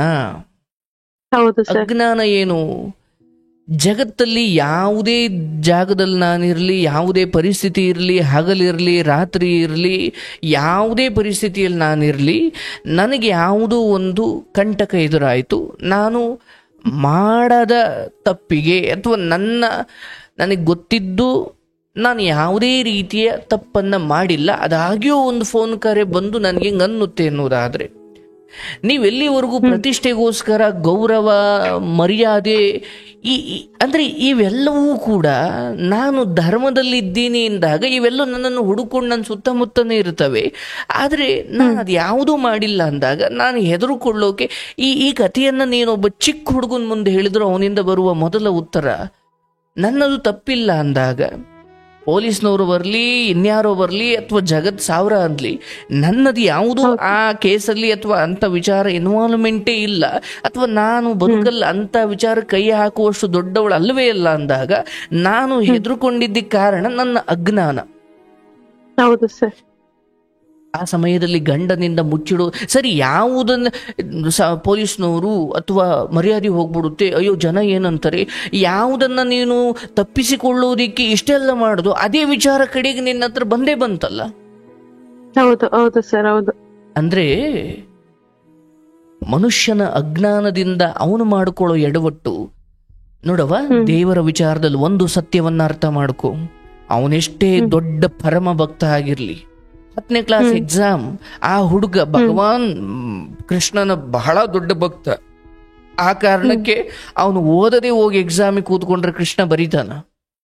ಹೌದು, ಆಗಲ್ಲ. ಭಕ್ತಿ ಎನ್ನುವುದು ಅಥವಾ ಪ್ರಾರ್ಥನೆ ಎನ್ನುವುದು ನೀನಿದ್ದೀಯ ಅನ್ನೋ ನಂಬಿಕೆಯಲ್ಲಿ ನಾನು ಒಳ್ಳೆ ದಾರಿಯಲ್ಲಿ ಹೋಗ್ತೀನಿ ಅಷ್ಟೇ. ನಾನು ಎಕ್ಸಾಮಲ್ಲಿ ನಾನು ಪೆನ್ ಹಿಡಿಬೇಕು, ನಾನು ಪ್ರಶ್ನೆಯನ್ನು ಓದಬೇಕು, ನನ್ನ ಬುದ್ಧಿ ಜ್ಞಾನ ನನ್ನ ಶಕ್ತಿ ಅನುಸಾರವಾಗಿ ನಾನು ಅದಕ್ಕೆ ಉತ್ತರ ಬರಿಬೇಕು. ಇಲ್ಲ ನಾನು ರಾತ್ರೆಲ್ಲ ಪೂಜೆ ಮಾಡಿದ್ದೀನಿ ಅಂದ್ಕೊಂಡು ಹೋಗಿ ಕೂತ್ಕೊಂಡ ತಕ್ಷಣ ಕೃಷ್ಣ ಬಂದು ಅದನ್ನು ಬರೆಯಲ್ಲ, ಯೇಸು ಬಂದು ಅದನ್ನು ಬರೆಯಲ್ಲ, ಅಥವಾ ರಾಯರು ಬಂದು ಅದನ್ನು ಬರೆಯಲ್ಲ. ಹೌದು. ನಾವು ಕೇಳಬಹುದು, ಸರಿ ನಮ್ಮ ಕರ್ಮಕ್ಕೆ ನಾವು ಅನುಭವಿಸ್ತೀವಿ ಅನ್ನೋದಾದ್ರೆ ದೇವರನ್ನು ಪೂಜೆ ಮಾಡೋದ್ರಲ್ಲಿ ಏನ್ ಅರ್ಥ ಇದೆ? ದೇವರ ಇನ್ವಾಲ್ವ್ಮೆಂಟ್ ಏನ್ ಅರ್ಥ ಇದೆ? ಯಾವಾಗಲೂ ಅಷ್ಟೇ. ಹೇಗೆ ಕತ್ತಲಲ್ಲಿ ಹೋಗ್ತಾ ಇರೋ ಮನುಷ್ಯನಿಗೆ ಕೈಯಲ್ಲಿರೋ ಬ್ಯಾಟ್ರಿ ಒಂದು ಭರವಸೆ, ಹೌದಲ್ಲವ? ನಡೆಯುವುದು ಅವಂದೇ ಕಾಲು, ದೇವರೇನ್ ಬಂದು ನಡೆಯಲ್ಲ. ಆದ್ರೆ ಕತ್ತಲಲ್ಲಿ ಹೋಗುವವನಿಗೆ ದೂರದಲ್ಲಿ ಒಂದು ಬೆಳಕು ಕಂಡಾಗ, ಓ ಇಲ್ಲೇ ಹತ್ರದಲ್ಲಿ ಯಾವುದೋ ಒಂದು ಊರಿದೆ ಅಂತ ಗೊತ್ತಾದಾಗ ಅವನಿಗೆ ಎಷ್ಟು ಭರವಸೆ ಬರುತ್ತೆ. ಹೌದು ಸರ್. ಭಗವಂತ ಆ ಭರವಸೆಯೇ ಹೊರತು ಅವನು ಕ್ರಿಯೆ ಅಲ್ಲ. ಕ್ರಿಯೆ ಮನುಷ್ಯನ ನಿರ್ಧಾರಿತವಾದದ್ದು. ನೀನು ಅವನಿಗೆ ಉತ್ತರ ಕೊಡು, ಅವನಿಗೆ ಹೆದರ್ಕೋ, ಅವನಿಗೆ ಕೇಳದಷ್ಟು ದುಡ್ಡು ಕೊಡು, ಹೆದರ್ಕೊಂಡು BP ತರಿಸ್ಕೋ, ಇದು ಯಾವುದನ್ನು ಭಗವಂತ ಹೇಳಿಲ್ಲ. ಅಂಡ್ ಯಾಂತ ಪರಮ ಭಕ್ತರಾದ್ರೂ ಸರಿ ಆಕ್ಸಿಡೆಂಟಲ್ ಸಾಯ್ಬೇಕಾ ಅವ್ನು ಸಾಯ್ಬೇಕಷ್ಟೇ. ನಾವು ಪೂಜೆ ಮಾಡಿಬಿಟ್ಟಿದ್ದೀವಿ ಎಂದು ಮಾತ್ರಕ್ಕೆ ನಮ್ಮ ಕರ್ಮವನ್ನು ಭಗವಂತ ನಿಲ್ಲಿಸೋದಿಲ್ಲ. ನಾವು ಕೊಲೆ ಮಾಡಿದ್ದಕ್ಕೆ ಏನ್ ಶಿಕ್ಷೆ ಸಿಗ್ಬೇಕು ಭಗವಂತನೇ ನಿಂತು ಕೊಡಿಸ್ತಾನಂತೆ. ನಾವು ಒಳ್ಳೇದು ಮಾಡೋದಕ್ಕೆ ಏನ್ ಕರ್ಮ ಒಳ್ಳೆ ಫಲ ಸಿಗಬೇಕು ಅದನ್ನು ಅವನು ನಿಂತೇ ಕೊಡಿಸ್ತಾನೆ. ಅಂದ್ರೆ ಕರ್ಮ ಅದು ನಮ್ಮ ಪೂರ್ವ ಜನ್ಮದ ಅನುಸಾರವಾಗಿ ನಮ್ಮ ಕಳೆದ ಹಿಂದಿನ ದಿನ ನಾನೇನು ಮಾಡಿದೆ, ಹಿಂದಿನ ವಾರ ನಾನೇನು ಮಾಡಿದೆ, ಹಿಂದಿನ ವರ್ಷ ನಾನೇನು ಮಾಡಿದೆ, ಹಿಂದಿನ ಜನ್ಮದಲ್ಲಿ ನಾನೇನೇನು ಮಾಡಿದೆ ಅವೆಲ್ಲವೂ ಸೇರಿ ನಮ್ಮ ನಾಳೆಗಳು ನಿರ್ಧಾರವಾಗುತ್ತವೆ. ನಾನು ಹಿಂದಿನ ದಿನ ಯಾರೋ ಫ್ರಾಡ್ ಕೈಲಿ ಮೋಸ ಹೋಗಿದ್ದಕ್ಕೆ ನನಗೆ ಈ ದಿನ ಭಯ ಇದೆ. ನಾನು ಹಿಂದಿನ ದಿನ ಬ್ಲಾಕ್ ಮಾಡಿ ಸುಮ್ಮನೆ ಬಿಸಾಕಿಟ್ಟಿದ್ರೆ ಅದನ್ನು ಮೀರಿ ಯಾರೋ ಬಂದು ತಗೊಳ್ಳಮ್ಮ ಪ್ರೂಫ್ ಇಲ್ಲಿದೆ, ನೀವು ತಪ್ಪು ಮಾಡಿದ್ದೀರಾ, ಆಮೇಲೆ ತನಿಖೆ 1000 ಆಗಲಿ. ಯಾವಾಗಲೂ ಅರ್ಥ ಮಾಡ್ಕೊಳ್ಳಿ, ಭವಿಷ್ಯದಲ್ಲಾದ್ರೂ ಅಷ್ಟೇ, ಇದೇನು ಮೊದಲು ಅಲ್ಲ ಇದು ಕೊನೆಯೂ ಅಲ್ಲ, ಇನ್ನು ಇಂಥ 100 ಜನ ಇನ್ನೂ ಬರ್ತಾರೆ. ಆದ್ರೆ ನನ್ನ ಪ್ರೀತಿ ಪಾತ್ರರು ಅಥವಾ ನಂದೇ ಆದ ಒಂದು ಜನ ಕುಟುಂಬ ಅಂತ ಇರೋದು ಯಾಕೆ? ಇಂಥವೆಲ್ಲ ಆದಾಗ ಒಬ್ಬೊಬ್ಬರೇ ಒತ್ಕೊಂಡು ಓಡಾಡೋದಾದ್ರೆ ನೀನು ಸನ್ಯಾಸಿ ಆಗಬೇಕಿತ್ತು. ಕುಟುಂಬದಲ್ಲಿ ಇದ್ದುಕೊಂಡು ನಾನು ಒಬ್ಬಳೇ ನಿಭಾಯಿಸ್ತೀನಿ ಅನ್ನೋದಾದ್ರೆ ಕುಟುಂಬದಲ್ಲಿ ಇರೋದಕ್ಕೆ ಏನ್ ಅರ್ಥ ಇದೆ? ಮತ್ತೆ ಹೇಳದೆ ಇರೋದಕ್ಕೆ ನಿನಗೆ 100 ಕಾರಣ ಇರ್ಬೋದು. ಅಯ್ಯೋ ಅವ್ರಿಗೆ ಬೇಜಾರಾಗ್ಬೋದು, ಅವ್ರಿಗೆ ಟೆನ್ಷನ್ ಆಗ್ಬೋದು. ಬಟ್ ಹೇಳಿದ್ದಿದ್ರೆ ಏನಾಗ್ಬೋದು ಅಂತ ನಿನ್ನ ಗಂಡನೇ ಹೇಳುದ್ರಲ್ಲ, ಹೇಳಿದ್ರೆ ನಾನು ನಿಮ್ಮ ಏನು ಬೇರೆ ದಾರಿ ಹುಡುಕ್ಬೋದಿತ್ತು ಅಂತ. ಬಟ್ ನಿಮ್ಮ ಮೂಗಿನ ನೇರಕ್ಕೆ ನಿಮ್ಗೆ ಏನು ಅನ್ನಿಸ್ತೋ ನೀವು ಅದನ್ನ ಮಾಡ್ತಾ ನಿಂತ್ಕೊಂಡ್ರಿ. ನೀವು ದೇವ್ರನ್ನ ಪೂಜೆ ಮಾಡಿದ್ರು ಮಾಡದೆ ಹೋದ್ರು ದೇವ್ರಿಗೆ ಏನ್ ನಷ್ಟ ಇಲ್ಲವಾ? ಆದ್ರೆ ಯಾವಾಗಲೂ ಅಷ್ಟೇ, ನಾನು ಒಂದು ದೇವ್ರು ಹೂ ಕೇಳ್ತೀನಿ. ಈಗ ಮನೇಲಿ ಇದ್ದಕ್ಕಿದ್ದಂಗೆ ಮಧ್ಯರಾತ್ರಿ ಮನೆಯಲ್ಲಿ ಯಾರಿಗೋ ಒಬ್ಬರಿಗೆ ತುಂಬಾ ಸೀರಿಯಸ್ ಆಗೋಯ್ತು. ತಕ್ಷಣ ಹೋಗಿ ಅಲ್ಲಿ ಯಾವುದೋ ಮನೆ ದೇವ್ರು ಕೇಳಿದ್ರಿ, ನಾನು ಇದ್ದೀನಿ ಕಣವ, ಧೈರ್ಯವಾಗಿ ಆಸ್ಪತ್ರೆಗೆ ತೋರಿಸು ಅಂತ ಆ ಮನೆ ದೇವ್ರು ಹೇಳಿತು. ಈಗ ಮನೆ ದೇವ್ರು ಸರಿ ಮಾಡ್ತಾ, ಆದ್ರೆ ಈ ಮನೆ ದೇವ್ರ ಪಾತ್ರ ಏನು? ಅಯ್ಯೋ ದೇವ್ರಿದ್ದು ಹೇಳ್ತು, ನಾನಿದ್ದೀನಿ, ಏನ್ ತೊಂದರೆ ಆಗಲ್ಲ, ಆಸ್ಪತ್ರೆಗೆ ಕರ್ಕೊಂಡು ಹೋಗಿ ಅಂತ ಹೇಳ್ತು. ಆಸ್ಪತ್ರೆಗೆ ಕರ್ಕೊಂಡು ಹೋಗೋದಿಕ್ಕೆ ಒಂದು ಧೈರ್ಯ ಕೊಟ್ಟಿದ್ ಮನೆ ದೇವ್ರು. ಅಂದ್ರೆ ಮನೆ ದೇವರ ಆ ಮಾತಿದೆಯಲ್ಲ, ಅದು ಸತ್ಯವೋ ಸುಳ್ಳು ನನಗದು ಬೇಕಿಲ್ಲ, ಬಟ್ ಆ ಭಕ್ತನಿಗಂತೂ ಅದೊಂದು ಧೈರ್ಯ ತಂದು ಕೊಡ್ತಾ. ಆಸ್ಪತ್ರೆಗೆ ಹೋಗೋವರೆಗೂ ಒಂದು ಧೈರ್ಯ ಬಂತ. ಹಾಗೆ ನಾವು ಭಗವಂತನ ಮೇಲಿನ ಭಕ್ತಿ, ಅದು ಮನೆಯಲ್ಲಿ ಹಸು ಸಾಕಿರೋದು ಯಾಕೆ? ಹಾಲು ಕೊಡ್ಲಿ ಅಥವಾ ಆ ಉಳುಮೆ ಮಾಡ್ಲಿಕ್ಕೆ ನಮ್ಗೆ ಉಪಯೋಗ ಮಾಡ್ಲಿ. ಮನೆಯಲ್ಲಿ ಹಸು ಕಟ್ಟದಂಗಲ್ಲ ದೇವ್ರನ್ನ ಪೂಜೆ ಮಾಡೋದು. ಯಾವುದೇ ಸ್ವಾರ್ಥವಿಲ್ಲದೆ ಪೂಜೆ ಮಾಡ್ಬೇಕು. ಭಗವಂತ ನೀನು ನನ್ನನ್ನ ರಕ್ಷಣೆ ಮಾಡೋಕಿದ್ದೀಯ. ರಕ್ಷಣೆ ಅಂದ್ರೆ ಏನು? ನಾನು ಯಾರನ್ನೋ ಕೊಲೆ ಮಾಡಿ ಬಂದ್ರು, ಯಾವುದೋ ಬ್ಯಾಂಕ್ ಲೂಟಿ ಮಾಡಿ ಬಂದ್ರು, ಯಾರ್ದೋ ಬದುಕು ಹಾಳು ಮಾಡಿ ಬಂದ್ರು, ನಾನು ನಿನ್ನನ್ನು ಪೂಜೆ ಮಾಡ್ತಿದ್ದೀನಿ ಅನ್ನೋ ಒಂದು ಕಾರಣಕ್ಕೆ ನೀನು ನನ್ನನ್ನು ರಕ್ಷಣೆ ಮಾಡಬೇಕು ಅಂದ್ರೆ, ಅಷ್ಟೆಲ್ಲ ಅನಾಚಾರ ಮಾಡಿಯೂ ನಿನ್ನನ್ನು ನಾವು ರಕ್ಷಣೆ ಮಾಡ್ತಾನೆ ಅನ್ನೋದಾದ್ರೆ ಅವನು ದೇವ್ರ ಹೆಂಗಾಗ್ತಾನೆ? ಅಂದ್ರೆ ಯಾವ ಮನುಷ್ಯ ತಾನು ಮಾಡಿಲ್ಲದ ತಪ್ಪುಗಳನ್ನ ತನ್ನ ಮೇಲೆ ಸಮಾಜ ಅಥವಾ ಯಾವುದೋ ಒಂದು ಜನರು ನನ್ನ ಮೇಲೆ ಹೊರಿಸ್ಲಿಕ್ಕೆ ಬರ್ತಿದ್ದಾರೆ ಎಂದಾಗ, ನಾನು ಅದನ್ನು ಮಾಡಿಲ್ಲ, ಅದೇನು ಮಾಡ್ಕೊಳ್ತಿರೋ ಮಾಡ್ಕೊಳ್ಳಿ ಅನ್ನೋ ಧೈರ್ಯವನ್ನ ಭಗವಂತನೇ ಕೊಟ್ಟಿರ್ತಾನೆ. ಆದ್ರೆ ಆ ಸಮಯದಲ್ಲಿ ಭಗವಂತ ಮರ್ತೋಗಿ ನಾವು ಈ ಜನಾರ್ದನನ್ನ ಮರ್ತು ಬಿಡ್ತೀವಿ. ಆ ಸಮಯದಲ್ಲಿ ಜನರಿಗೆ ಎದುರುಕೊಂಡು ಏನೇನೋ ಮಾಡ್ಲಿಕ್ಕೆ ಹೋಗಿರ್ತೀವಿ. ನಿಮ್ದು ಅದೇ ಆಗಿದ್ದು. ನಾನು ಮಾಡಿದ್ರೆ ನನ್ಗಾಗ್ಲಿ ಕೊಣೋ ಅಂತ ಸುಮ್ನೆ ಇರ್ಬೇಕಿತ್ತಲ್ಲ. ಮರ್ಯಾದೆ, ಯಾವ ಮರ್ಯಾದೆ? ಸರಿ ಆಯ್ತು, ಇದೇ ವಿಚಾರ ಇನ್ನೂ 2 ಲಕ್ಷ, ಇನ್ನೂ 2 ಲಕ್ಷ ಕಡೆಗೆ ನೇಣಾಕೊಂಡು ಯಾರೋ ಸತ್ತಿದ್ರೆ ಅವತ್ತು ಊರಿನವರೆಲ್ಲ ಆಡ್ಕೊಳ್ತಿದ್ರಲ್ಲ, ಮತ್ತೆ ಇಲ್ಲಿ ಕಾಪಾಡ್ಕೊಂಡ ಚಿಂತ ಗೌರವ ಅಲ್ಲಿ ದೊಡ್ಡ ಮಟ್ಟದಲ್ಲಿ ಹೋಯ್ತಲ್ಲ, ಮತ್ತೆ ಏನಾಯ್ತಲ್ಲಿ? ಭಗವಂತನಿಗೆ ಪೂಜೆ ಮಾಡದೆ ಅದು ಗಂಧ ಕಡ್ಡಿಯಿಂದ ಭಕ್ತಿಯನ್ನು ತೋರಿಸೋದು ಅಲ್ಲ, ಅಥವಾ ನೈವೇದ್ಯದಿಂದ ತೋರಿಸೋದು ಅಲ್ಲ. ಅದು ನಾನು ಸ್ಥಿತಪ್ರಜ್ಞನಾಗಿರೋದು, ನಾನು ಬೇಕಂತ ಉದ್ದೇಶಪೂರ್ವಕವಾಗಿ ನಾನು ಯಾವ ತಪ್ಪು ಮಾಡಿಲ್ಲ. ಅಕಸ್ಮಾತ್ ನನ್ನಿಂದ ಗೊತ್ತಿಲ್ಲದೆ ಆದ ತಪ್ಪಿಗೆ ನಾನು ಭಗವಂತನಲ್ಲಿ ರಕ್ಷಣೆ ಮಾಡು ಅಂತ ಕೇಳಬಹುದು. ಅದರ ಹೊರತಾಗಿ ನಾನು ತಪ್ಪು ಮಾಡಿಲ್ಲ ಅನ್ನೋದಾದ್ರೆ ಆ ತಪ್ಪು ಮಾಡಿಲ್ಲ ಅನ್ನೋ ಧೈರ್ಯವೇ ಭಗವಂತ, ಬೇರೇನೂ ಅಲ್ಲ. ನನಗೆ ಯಾವ ಸಮಯದಲ್ಲಿ ಹೇಗೆ ಕಾರ್ಯಪ್ರವೃತ್ತನಾಗಬೇಕು, ನನಗಿಂಥದ್ದೇನೋ ಒಂದು ಇಷ್ಟು ಲಕ್ಷ ಕೊಡು, ಅಷ್ಟು ಲಕ್ಷ ಕೊಡು ಅಂತ ಯಾರೋ ಬಂದಾಗ ನಾನು ಪೊಲೀಸ್ ಸ್ಟೇಷನ್ಗೆ ಹೋದ್ರೆ ನಮ್ಮ ಮರ್ಯಾದೆ ಹೋಗುತ್ತೆ ಅನ್ನೋದ ಆದ್ರೆ ಪೊಲೀಸ್ ಸ್ಟೇಷನ್ ಯಾಕೆ ಬೇಕು ಸಮಾಜದಲ್ಲಿ? ಮತ್ತೆ ಹೌದು ಸರ್, ಹಿಂಗ್ ಹೆದ್ರೆ ತಾನೆ ಇವತ್ತೆಲ್ಲ ಹೆಣ್ಮಕ್ಳುಗಳ ಹತ್ಯೆ ಆಗ್ತಾ ಇರೋದು. ಇದೇ ವಿಚಾರವನ್ನ ಎತ್ತವರಿಗೆ, ಪೊಲೀಸ್ನವ್ರಿಗೆ, ಪೊಲೀಸ್ ಅನ್ನೋದು ಒಂದು ಭರವಸೆ, ಅದು ಮರ್ಯಾದೆ ಹಾಳು ಮಾಡೋದಲ್ಲ. ಅದು ಹ್ಮ್ ಅಂಡ್ ನನ್ನ ಹಸಿವು ಅಥವಾ ನನ್ನ ಮರ್ಯಾದೆ ಹೋಗ್ಬಿಡುತ್ತೆ ಅಂದ್ಕೊಂಡು ಎಷ್ಟು ದಿನ ನಾನು ಉಸಿರು ಕೊಟ್ಕೊಂಡಿರ್ಬೋದವ್ವ. ಹ್ಮ್ ಈಗ ಒಬ್ಬ ಕಳ್ಳತನ ಮಾಡ್ಲಿಕ್ಕೆ ಹೋಗಿದ್ದ, ಅವನಿಗೆ ಕಳ್ಳತನ ಮಾಡದಲ್ಲಿ ಜಾಗದಲ್ಲಿ ಚೇಳು ಕಚ್ಚಿಬಿಡ್ತು. ಈಗ ಕೂಗುದ್ರೆ ಮನೆಯವರು ಎದ್ದೊಳ್ತಾರೆ, ಕೂಗದೆ ಹೋದ್ರೆ ನೋವಾಗ್ತಾ ಇದೆ. ಹ್ಮ್ ಅವನು ಎಷ್ಟು ತಡ್ಕೊಳ್ಬಹುದು? ತಕ್ಷಣ ಅಲ್ಲಿಂದ ಹೊರಗಡೆ ಬಂದು ಜೋರಾಗಿ ಆ ನೋವು ತಡೆಯೋಕಾಗದೆ ಎಲ್ಲೋ ಹೊರಗಡೆ ಕಿರಿಸ್ಲೇಬೇಕು. ಹಾಗಾದ್ರೂ ಜನ ಬಂದೇ ಬರ್ತಾರಲ್ಲ. ಹೌದು. ನೀನು ಜನರಿಗೆ ಹೆದರಿಕೊಂಡು ನಿನ್ನದಲ್ಲದ ತಪ್ಪುಗಳನ್ನ ನೀನು ಮೈ ಮೇಲೆ ಎಳ್ಕೊಳ್ತೀಯ ಅನ್ನೋದಾದ್ರೆ ಯಾವ ದೇವರು ನಿನ್ನನ್ನು ರಕ್ಷಣೆ ಮಾಡಲ್ಲ. ಹ್ಮ್ ಅಯ್ಯೋ ನನ್ನ ಕರ್ಮ ಇರ್ಬೋದು, ಕಳಿತು ಬಿಡು ಅಂತ ಹೇಳ್ಕೊಂಡು ಸುಮ್ಮನಾಗೋದಲ್ಲ, ಎಚ್ಚೆತ್ತುಕೊಳ್ಬೇಕು. ಹೌದು ಸರ್. ಮನುಷ್ಯನ ಪ್ರತಿ ದುಃಖಗಳಿಗೂ ಕಾರಣ ಅವನ ಅಜ್ಞಾನ, ಹ್ಮ್ ಅವನ ಸಂಕುಚಿತ ಮನಸ್ಥಿತಿ. ಇವತ್ತು ಯಾರ ಮನೆಯಲ್ಲಿ ಸಮಸ್ಯೆ ಇಲ್ವವ? ಹೌದು ಸರ್. ಹಾಗಾಗಿ ನನ್ನ ಮಾತ್ರ ಸಮಸ್ಯೆ, ನನ್ನ ಮನೆಯಲ್ಲೇ ಮಾತ್ರ ಹಿಂಗಾಗಿದೆ, ಬೇರೆ ಎಲ್ಲರೂ ಸಂತೋಷವಾಗಿದ್ದಾರೆ. ಹಾಗಾಗಿ ಸಂತೋಷವಾಗಿರೋರ ನಡುವೆ ನಾನೊಬ್ಳು ದುಃಖಿತ ಅಂತ ಗೊತ್ತಾದ್ರೆ, ನಾನೊಬ್ಳು ಮೋಸ ಹೋಗಿದ್ದೀನಿ ಅಂತ ಗೊತ್ತಾದ್ರೆ ಜನ ಆಡ್ಕೊಂಡ್ಬಿಡ್ತಾರೆ. ಇವತ್ತು ಎಷ್ಟು ಸಂಬಂಧಗಳನ್ನ ಕಳ್ಕೊಳ್ತಾ ಇದೀಯ, ಎಷ್ಟು ದುಡ್ಡು ಕೊಟ್ಟು ಜನರೇ ನಿನ್ನನ್ನು ಬೈತಾ ಇದ್ದಾರೆ, ಅಥವಾ ಏನೆಲ್ಲ ನಡೆದು ಹೋಯ್ತು. ಅದೇ ಒಂದು ಕ್ಷಣ ಸರಿ ಪೊಲೀಸ್ನವರು ಬರ್ತಾರ, ನಾನು ಧರ್ಮದಲ್ಲಿ ಇದ್ದುಕೊಂಡು ನಾನು ತಪ್ಪು ಮಾಡಿಲ್ದೆ ಹೋದ್ರು ಪೊಲೀಸ್ನವ್ರು ನನ್ನನ್ನು ಎಳ್ಕೊಂಡು ಹೋಗಿದ್ರೆ ಆಗ ನಾನು ದೇವರನ್ನು ಬೈಬೋದಿತ್ತು. ಹೌದಲ್ಲಪ್ಪ, ಏನಪ್ಪ ಹಿಂಗ್ ಮಾಡ್ಬಿಟ್ಟೆ ನೀನು, ನಾನೇನು ತಪ್ಪು ಮಾಡಿಲ್ಲ, ಯಾಕಪ್ಪ ಪೊಲೀಸ್ ಅವ್ರು ನನ್ನನ್ನು ಎಳ್ಕೊಂಡು ಹೋಗ್ತಿದ್ದಾರೆ ಅಂತ. ಬಟ್ ಅಲ್ಲಿವರೆಗೂ ಏನೂ ಆಗಿಲ್ಲ. ನಿನಗೆ ನೀನೇ ಕಲ್ಪನೆ ಮಾಡ್ಕೊಂಡು, ನಿನಗೆ ನೀನೇ ಆ ಮೋಸಗಾರರಿಗೆ ಸ್ಪಂದನೆ ಮಾಡ್ಕೊಂಡು, ಅವರೆಲ್ಲದು ಬೇಕಾದನ್ನೆಲ್ಲ ನೀನೇ ಕೊಟ್ಟು ಕಡೆಗೆ ನೀನೇ ದೇವರನ್ನು ಬೈಯೋದು ಅಂದ್ರೆ ಇದಕ್ಕೇನು ಅರ್ಥ ಇದೆ? ಅರ್ಥ ಮಾಡ್ಕೊಳ್ಳಿ. ನಾವೆಲ್ಲಿವರೆಗೂ ಬುದ್ಧಿವಂತರಾಗುವುದಿಲ್ವೋ, ನಾವೆಲ್ಲಿಯವರೆಗೂ ಸಮಾಜದ ಈ ದುಷ್ಕೃತ್ಯಗಳು, ದುಷ್ಟರು, ಇಂತಹ ಮೋಸಗಾರರಿದ್ದಾರೆ, ನಾವು ಮೈಯೆಲ್ಲ ಕಣ್ಣಾಗಿರೋದನ್ನು ಎಲ್ಲಿವರೆಗೂ ಕಲಿಯುವುದಿಲ್ವೋ ಅಲ್ಲಿಯವರೆಗೂ ದೇವರ ಗರ್ಭದ ಗುಡಿಯಲ್ಲಿರೋ ದೇವರು ಬಂದು ನಮ್ಮನ್ನು ಕಾಪಾಡುವುದಿಲ್ಲ. ದೇವ್ರ ಕೆಲಸ ಏನು ಗೊತ್ತೇನವ? ನಿನ್ನ ಮನೆಯ ಮೂಲೆಯಲ್ಲಿ ಅಥವಾ ಯಾವುದು ನಿನ್ನ ಮನೆಯ ಸುತ್ತಮುತ್ತ ಯಾವುದೋ ಒಂದು ಮನೆ ಇದೆ ಅಥವಾ ಯಾವುದೋ ಒಂದು ಜಾಗ ಇದೆ, ಅಲ್ಲಿ ಬೆಳಕೆ ಇಲ್ಲ, ಕತ್ಲಿದೆ, ಅಲ್ಲಿ ಹುಳ ಹಪ್ಪೆಗಳೆಲ್ಲ ಬಂದು ಸೇರ್ಕೊಂಡ್ಬಿಟ್ಟಿದ್ದಾವೆ. ನೀನು ಬ್ಯಾಟ್ರಿ ಹಾಕ್ತೀಯ, ಅಲ್ಲಿ ಹಾವು ಮಲಗಿರೋದು ಕಾಣುತ್ತೆ. ಆ ಬ್ಯಾಟ್ರಿಯ ಬೆಳಕು ಅಲ್ಲಿ ಹಾವಿದೆ ಅಂತ ತೋರಿಸ್ತಲ್ಲ.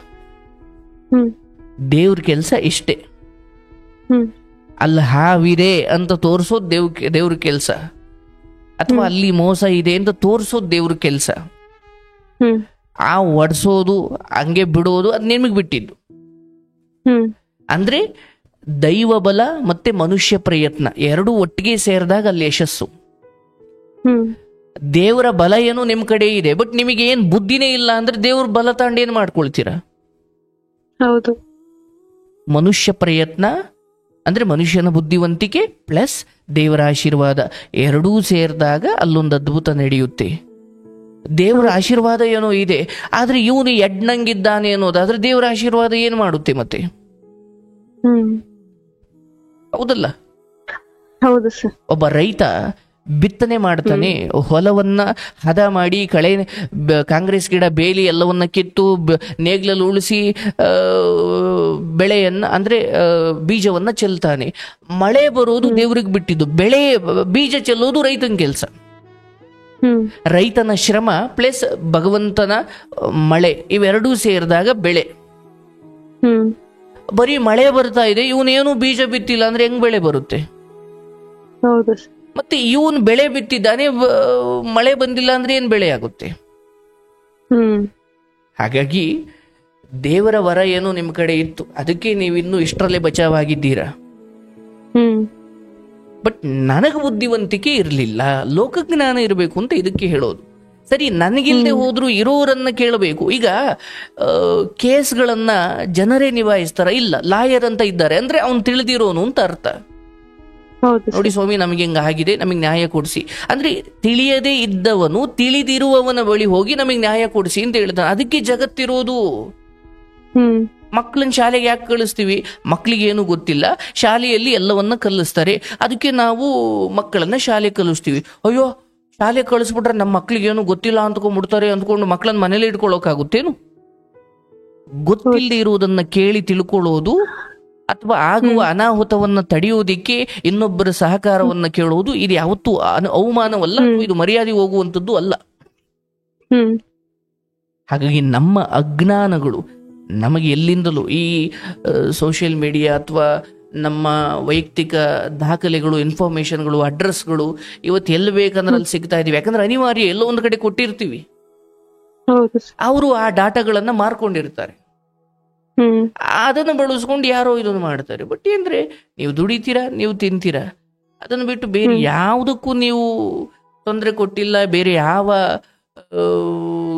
ದುಷ್ಕಾರ್ಯಗಳಲ್ಲೂ ಗಾಂಜಾ ಅದು ಇದು ಏನರಲ್ಲೂ ಭಾಗಿಯಾಗಿಲ್ಲ ಅಂದಾಗ ಆ ಸಮಯದಲ್ಲಿ ನೀವು ಭಗವಂತನ ಮೇಲೆ ಭಾರ ಹಾಕಿ ನಾನೇನು ಮಾಡಿಲ್ಲ ಅಂದ್ರೆ ಭಗವಂತ ನಿನ್ನ ನಂಬಿಕೊಂಡು ನಾನು ಇದನ್ನ ಇಲ್ಲಿಗೆ ಬಿಡ್ತಾ ಇದ್ದೀನಿ ಅಂತ ಬಿಡಬೇಕೆ ಹೊರತು ಮುಂದುವರೆದು ಬಿಟ್ಟು ಮೋಸ ಹೋಗ್ಬಿಟ್ಟು ಆಮೇಲೆ ನಾನು ದೇವ್ರನ್ನ ಹಿಡ್ಕೊಂಡು ನೀನ್ ಹಂಗ್ ಮಾಡ್ದೆ ಹಿಂಗ್ ಮಾಡ್ದೆ ಅನ್ನೋದ್ರ ನೋ.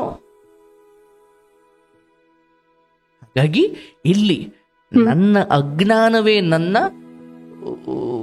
ದೌರ್ಬಲ್ಯ, ಅದೇ ನನ್ನ ಈ ಎಲ್ಲ ಎಡವಟ್ಟಿಗೂ ಕಾರಣವೇ ಹೊರತು ನೀನ್ ಭಗವಂತ ಇನ್ನು ಮನೆಯಲ್ಲಿ 1000 ವರ್ಷ ದೀಪ ಹಚ್ಚಿದೆ ಹೋದ್ರು ದೀಪ ಉರಿಬೇಕಾಗಿರುವುದು ನಿಮ್ಮ ಅಂತರಂಗದಲ್ಲಿ, ಅದು ದೇವ್ರ ಮನೆಯಲ್ಲಿ ಅಲ್ಲ.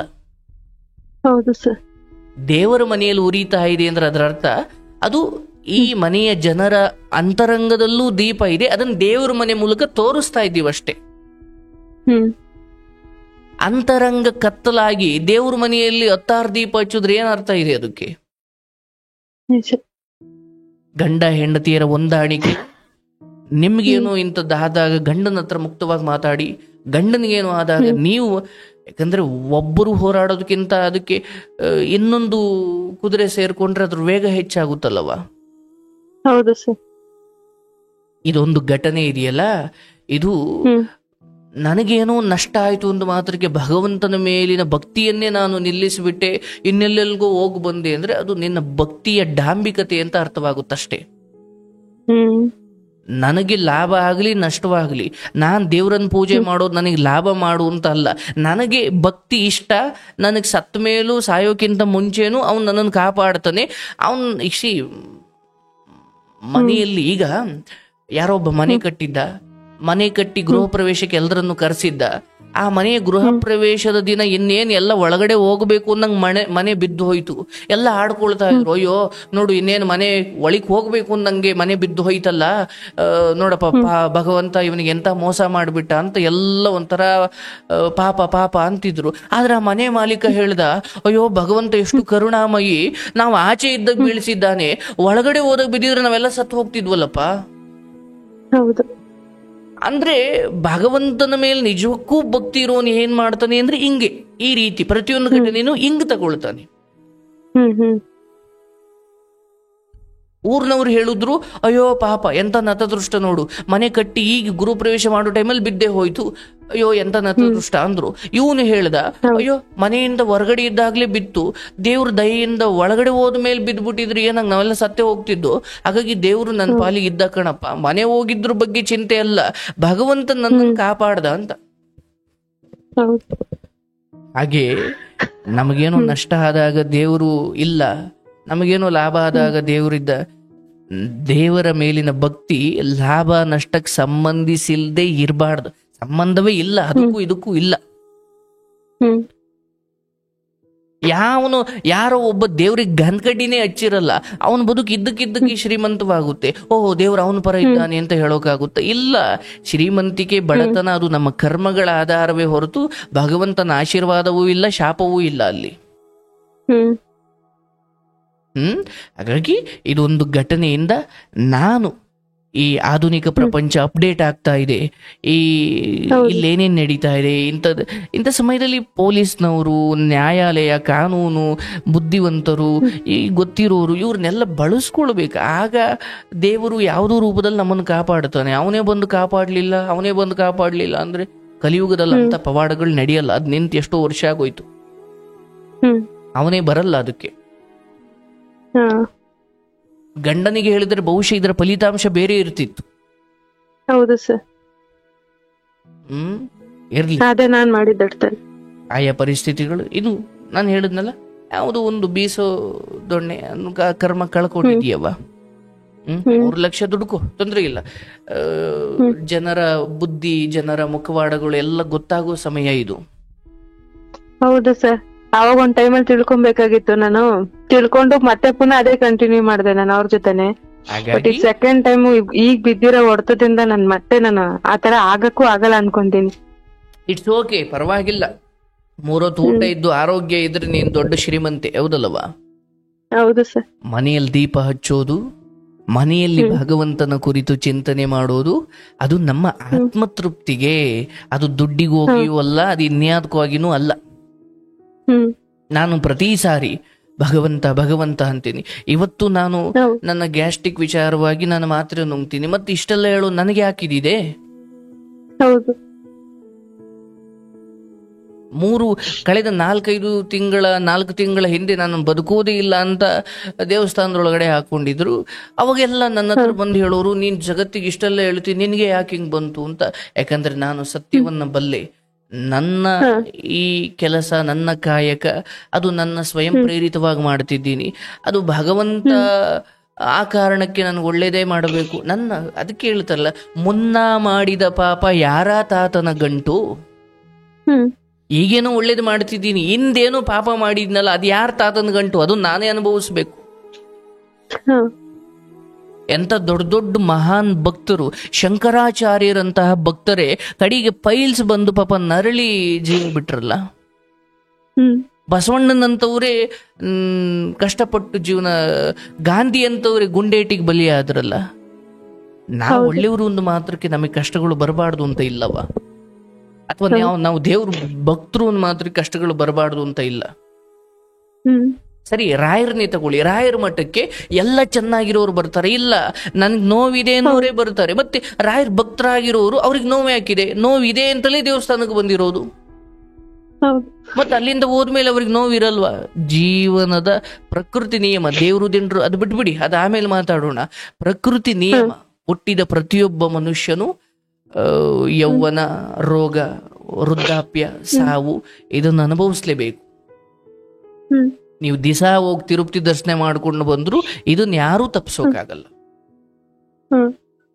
ವಿಷಯ ಇರೋದು ಬದುಕಿರುವಷ್ಟು ಸಮಯ ನಾನೆಷ್ಟು ಪ್ರಜ್ಞಾವಂತಿಕೆಯಿಂದ ಬದುಕುದೆ ಅಂತ. ಗಂಡ ಮಕ್ಕಳು ಅನ್ಯೋನ್ಯವಾಗಿರಿ. ಗಂಡನಿಗೆ ಹೇಳೋದು ಅಷ್ಟೇ, ಈ ಹಣಕಾಸು ನಷ್ಟವನ್ನ ತಗೊಳ್ಬಹುದು, ಆದ್ರೆ ಜೀವ ಹಾನಿಯೇ ಆಗೋದ್ರೆ ಏನ್ ಮಾಡ್ತೀರಾ? ಇರ್ಲವ, ಅನ್ಯೋನ್ಯವಾಗಿರು. ಇದಾದ ಮೇಲೆ ಇಂಥದ್ದೇನೋ ಬಂದಾಗ ಮರ್ಯಾದೆ ಅದು ಯಾವುದೋ ಬಲವಂತವಾಗಿ ಕಾಪಾಡ್ಕೊಳ್ಳೋದಲ್ಲ. ಪೊಲೀಸ್ ಸ್ಟೇಷನ್ಗೆ ಹೋದ ತಕ್ಷಣ ಮರ್ಯಾದೆ ಹೋಗುತ್ತೆ, ಅಥವಾ ಪೊಲೀಸ್ ಸ್ಟೇಷನ್ಗೆ ಹೋದ ತಕ್ಷಣ ನಿಮ್ಮನ್ನ ಕೆಟ್ಟದಾಗ ನೋಡ್ತಾರೆ ಅಂದ್ರೆ ಅವ್ರು ನೀವೇ ದೂರ ಇಡಿ, ಅವ್ರೇನ್ ನಿಮ್ಮನ್ನ ದೂರ ಇಡೋದು. ಯಾಕಂದ್ರೆ ಮಾತಾಡೋರೆಲ್ಲರೂ ನಿಮ್ ವಿಷಯ ಗೊತ್ತಿದ್ದು ಮಾತಾಡಲ್ಲ, ಅವ್ರ ಮೂಗಿನ ನೇರಕ್ಕೆ ಏನನ್ಸುತ್ತೋ ಅವ್ರು ಮಾತಾಡ್ತಾರೆ.